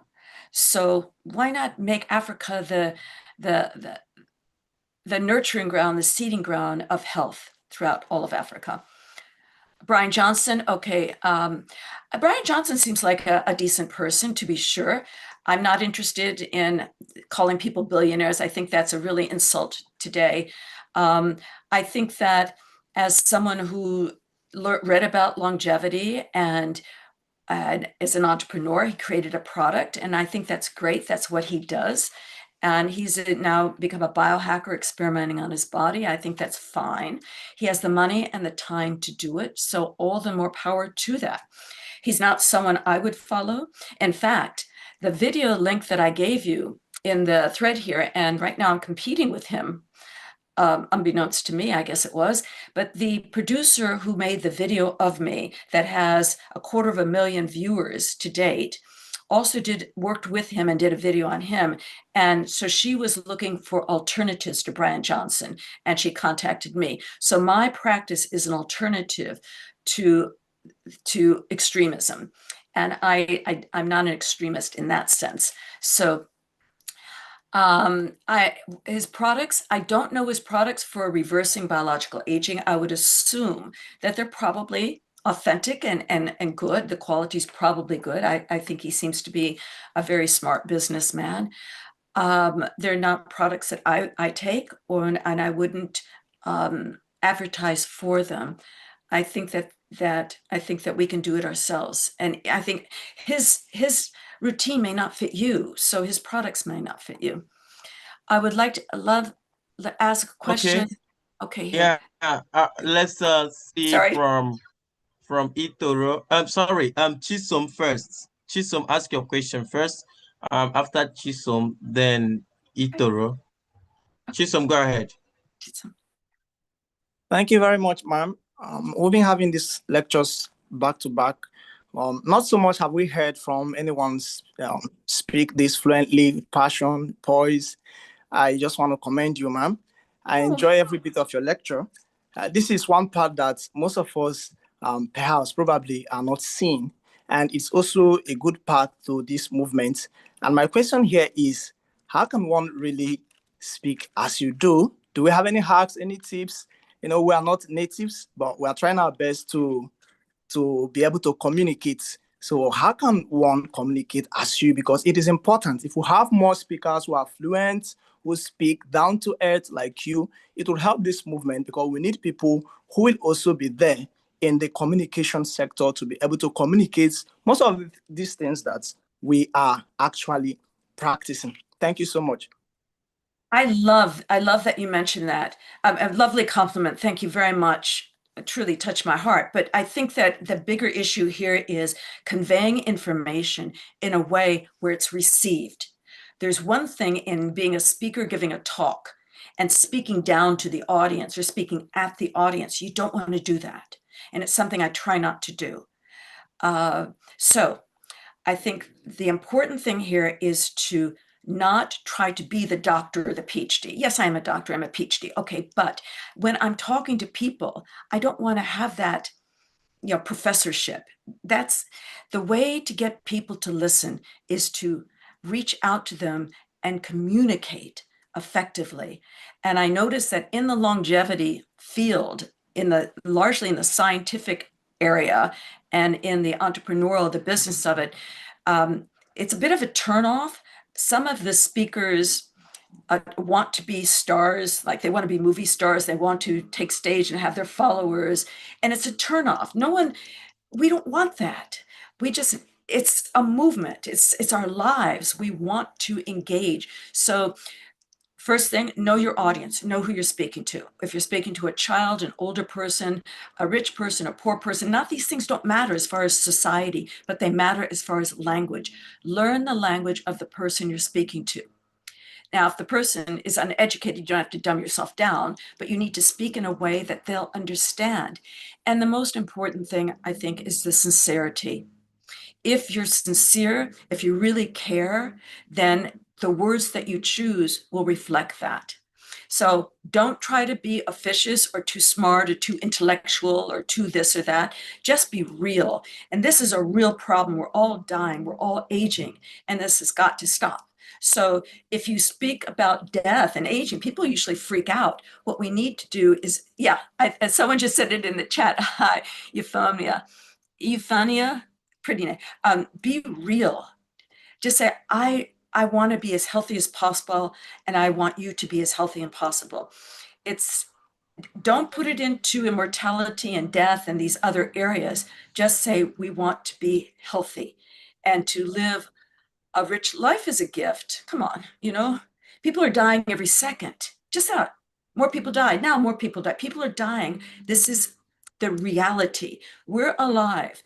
And that link that we're alive and are communicating, and we have this goal to try to stay alive, is so vital. And however you can say that without scaring people off with, again, the terms that do scare people off. The cost of longevity or equity or the capitalism or mortality, these other terms, keep them out of the conversation and focus on education and a desire to live as healthfully as possible. Thank you. Okay, thank you so much, Prof. Itoro, please ask your question. Itoro. Good evening, everyone. Yes, ma'am. Thank you so much for your wonderful session. So I wanted to ask, for somebody who has been through intense stress and the body is probably suffering from the effect of too much exposure to stress, how can the person recover and get the body back to where it ought to be? Yeah, that very good question. This is so important because stress will age you. Bad stress, not good stress. Bad stress will age you. Okay. Bottom line, do you do a meditation or a prayer or any practice on a daily basis? If you don't, there's noise outside my window, I hope. Can you all hear me okay? Yes, I can hear you. Okay. Okay, good. Okay. First, you need to write down on a piece of paper precisely what causes that stress. Is it a person? Is it a job? Is it a project? Is it an environment? Is it something you smell, you hear, you taste, you see? What is causing that stress? Now, you already says it's caused damage and you want to not only ameliorate that damage, but repair the damage. Fine, we all have damage from stress. I know I've had damage from stress. Okay, next thing you want to do is treat yourself with kindness. Best thing, love yourself enormously and treat yourself to warm, cozy things and warm cups of tea and laughter. I think laughter is the main cure for stress. So let me ask you, Ettore, do you listen to comedy? Do you have laughter in your life? Yes, I do. Okay, so good, you're there. Okay, and do you know, can you write down, you don't have to tell me, keep this private. Can you identify precisely what those stress causes are? Yes. Okay, eliminate them. If it's your job, okay, if there's someone at your job, you have to report it. If someone is harassing you or stressing you, you need to go to your human resources or your supervisor and say this has to stop. But you have to be proactive. You need to identify what's causing the stress and mitigate that by confronting it calmly. If it's a person, you have to say, if you want me in your life, this has to stop. If it's an environment, you don't like your home or your apartment, your community, whatever, remake it. And I think truly, I know I've had so much stress in my life. What's helped me is long walks, quiet times, meditation, and laughter. Nothing else. I hope that helped. You can email me. Yes, Of course. Yes, it did. Thank you. Thank you so much, ma'am. Yeah, thank you so much for that wonderful question. So, Christian, Ugu, after your question, Chidima, you're gonna ask your question.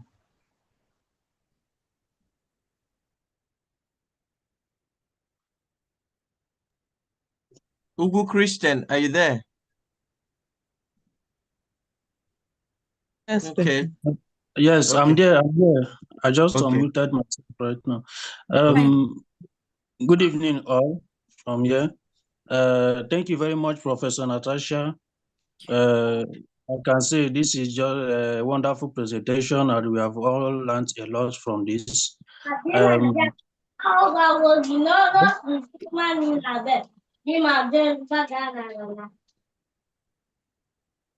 Hello?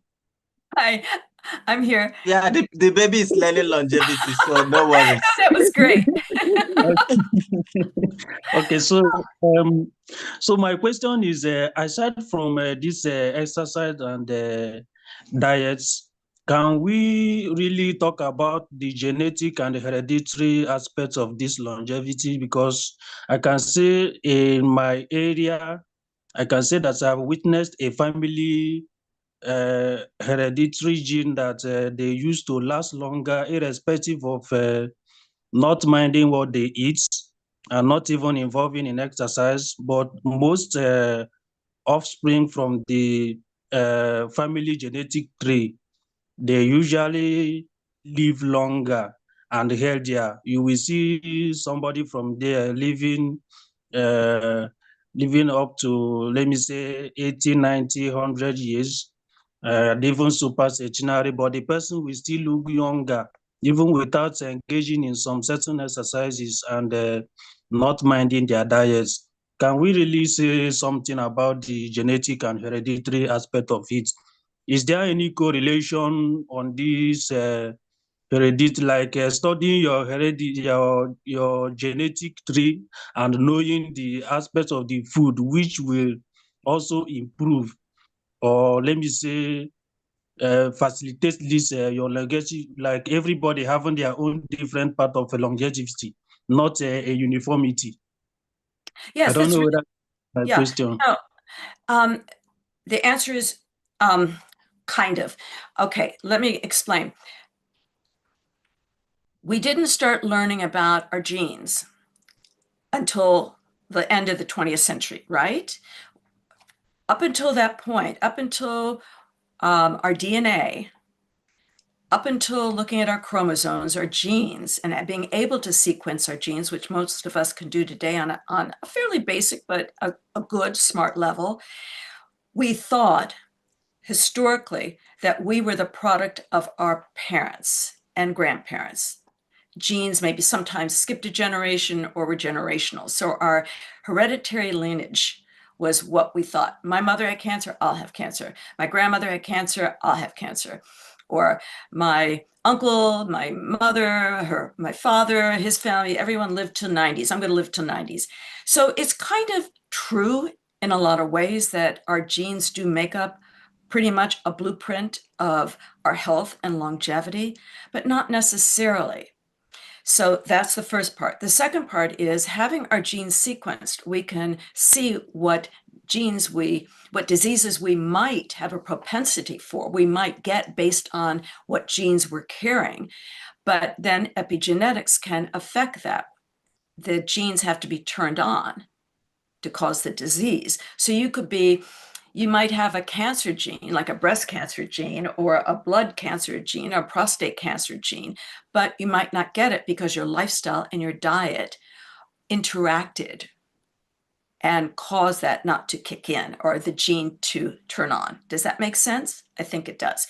So, but what you're asking is far more sophisticated. You're saying, well, why don't we look at our genes? Why do we put so much emphasis on diet and exercise if we're carrying genes that will result in us living to 100 or living to 50?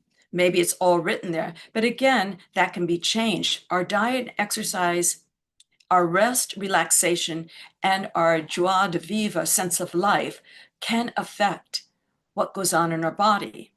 For example, I have an older sister. We have very similar genes. She is very ill all the time. I have the propensity to be ill like her, but I have intervened through biohacking so those particular genes that we share don't get turned on.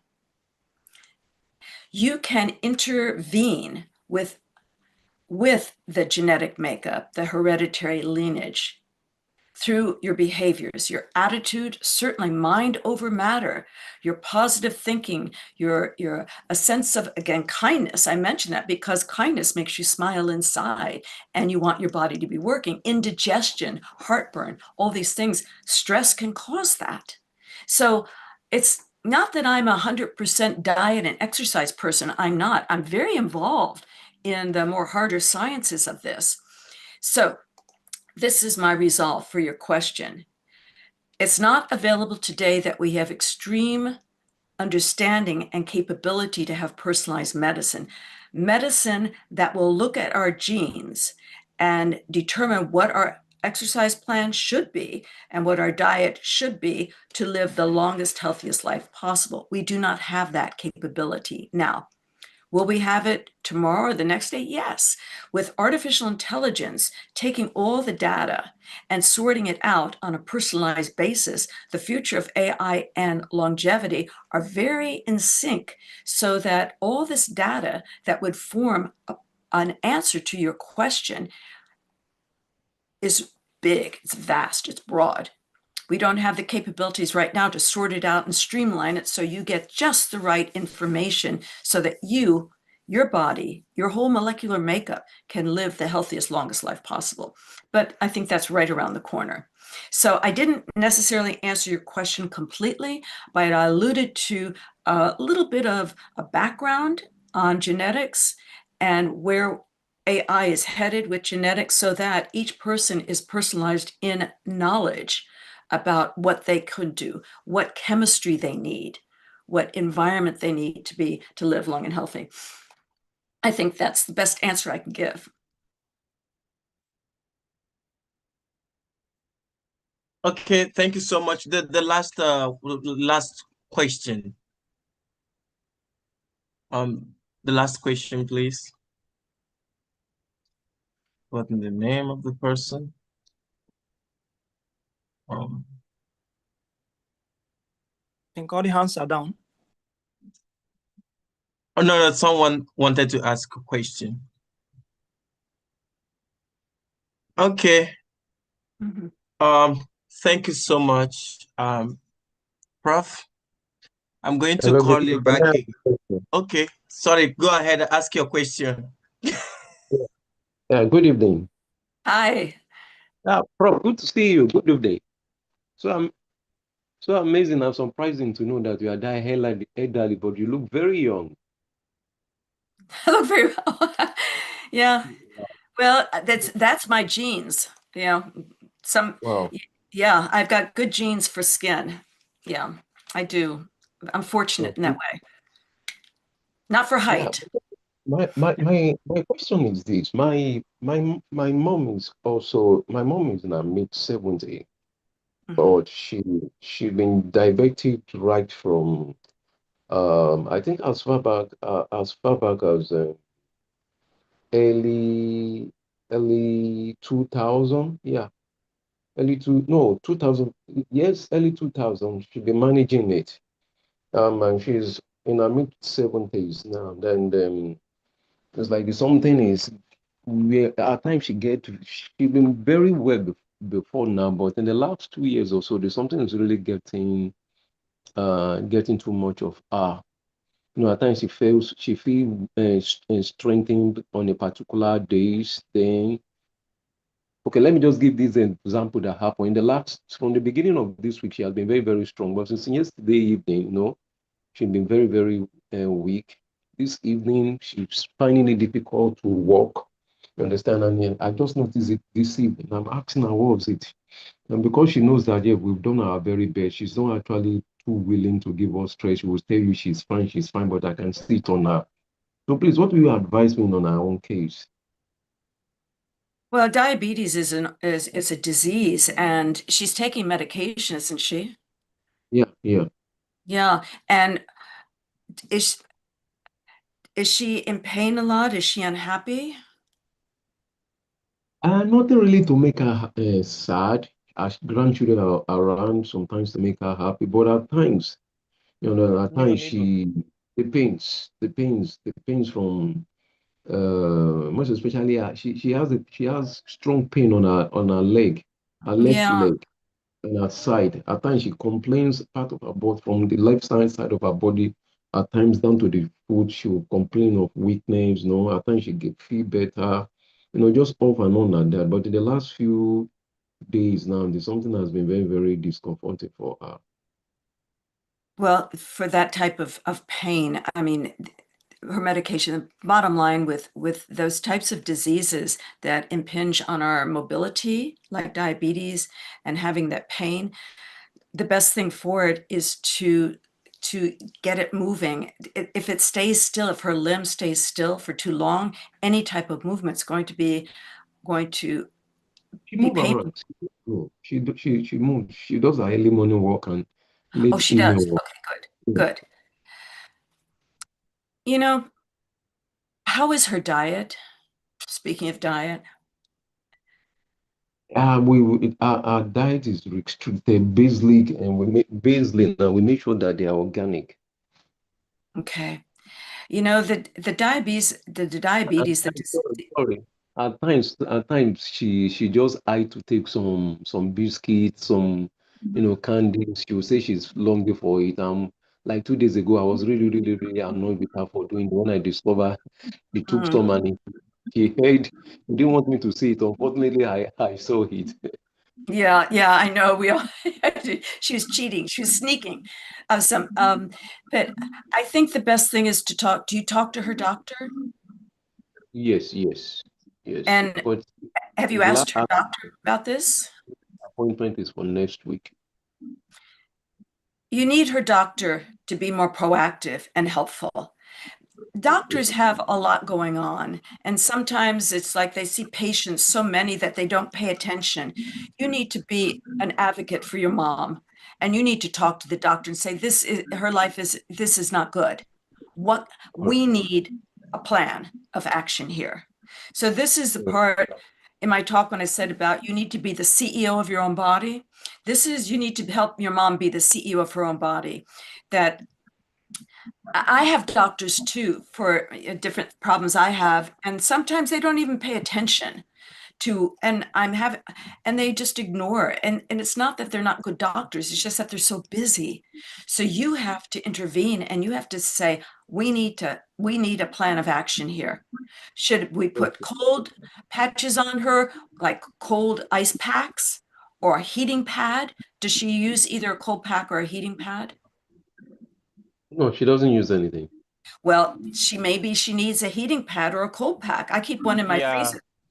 Yeah. I get sciatica, and I have degenerative lower back, and I keep a ice pack. I mean, it's like a backpack. It's a pillow thing in the freezer. And if my back acts up, I put it on my back, and it relieves the pain. I get sciatica, and the only way to get the pain to go away is to slowly move my leg and my hip and just keep on rotating it. So those are type of exercises that keep the mechanism going. So your mom needs a cold pack or a hot pack, whatever the doctor suggests. She also needs a routine, a therapy, a movement to do to ameliorate or limit the pain on her leg. Is she overweight? No, not really. Not No, really. okay, She's good. That's good. But you're saying she's becoming a little bit forgetful? Yeah, at times. Yeah. Yeah, I wouldn't worry about dementia, but unless it's a repeated pattern, like she can't remember her address or her phone number. Now that's, but forgetfulness. Not to that extent. Maybe probably she keeps something, and she can remember her phone number often. She can remember her account details. She can remember the house. At times, if she keeps something, you understand, she will forget exactly the place when she needs it. So almost everybody has to be to be a police to help look. Right. Yeah. Well, and she might like the attention too. It's hard to say, but I think that keeping her smiling and laughing is so important, and lots of hugs and love. But right. a warming pad or a cold pack. Let me write that down. Yeah, I keep one in my freezer. It's for back. You can do it for your arm. I have shoulder problems, and I haven't used on that, but my shoulder hurts a lot. Which of the two is exactly for the leg? Because that's where our pain most often comes from the hip side, from the left hand. Hip. Oh, she may need a hip replacement. Okay. Has she had an MRI of her hip or bone density, a DEXA scan? Yes. I would check on that hip, see what the bone density is showing on the hip, because that can be very painful. Yeah. All right. Okay. All right. Well, Goodwin Bliss. Godwin. Thank you, sir. Godwin Bliss. Oh, that's yeah. I think thank you so much.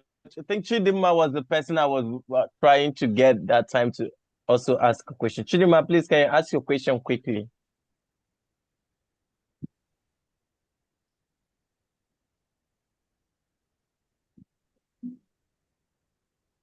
Okay.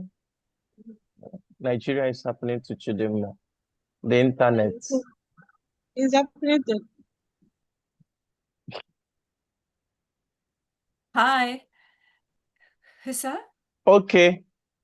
Chidima, Nigeria is happening to her. The internet is really Chinasa, do you have something to Chinasa? Do you have any question? Because I don't. Do you have something to ask? Okay. We recorded this section for those who would like to listen to it again and again. We have it fully recorded end to end. Okay. Thank you so much, Prof. Oh, thank you. And I'm sorry about my PowerPoint. I'll send it to you though, if you want to put it on your website. Yeah. Please, thank you. Do send it across. I really appreciate you've been so amazing to us, and you've been one of the best things that happened to us here in Africa, and we're trying to see how far we can push to raise more missionaries for the longevity movement. Yes. I really thank you. I can't thank you enough. Thank you for your support. Thank you for always being there to review what we are doing and to encourage us to do better. We really appreciate you. I'm Take impressed. care. You have so many people here. It's really great. So, and I know it's late, so I'm really impressed. So Yeah, thank you so much. Okay. Yeah. All right. Have a lovely night. Yeah. Good morning, good afternoon, depending on where you're joining us from. Good morning, good afternoon, good night. Okay. Good Love night. to you all. Bye. Okay. Bye. Thank you. Bye. Thank you. Bye.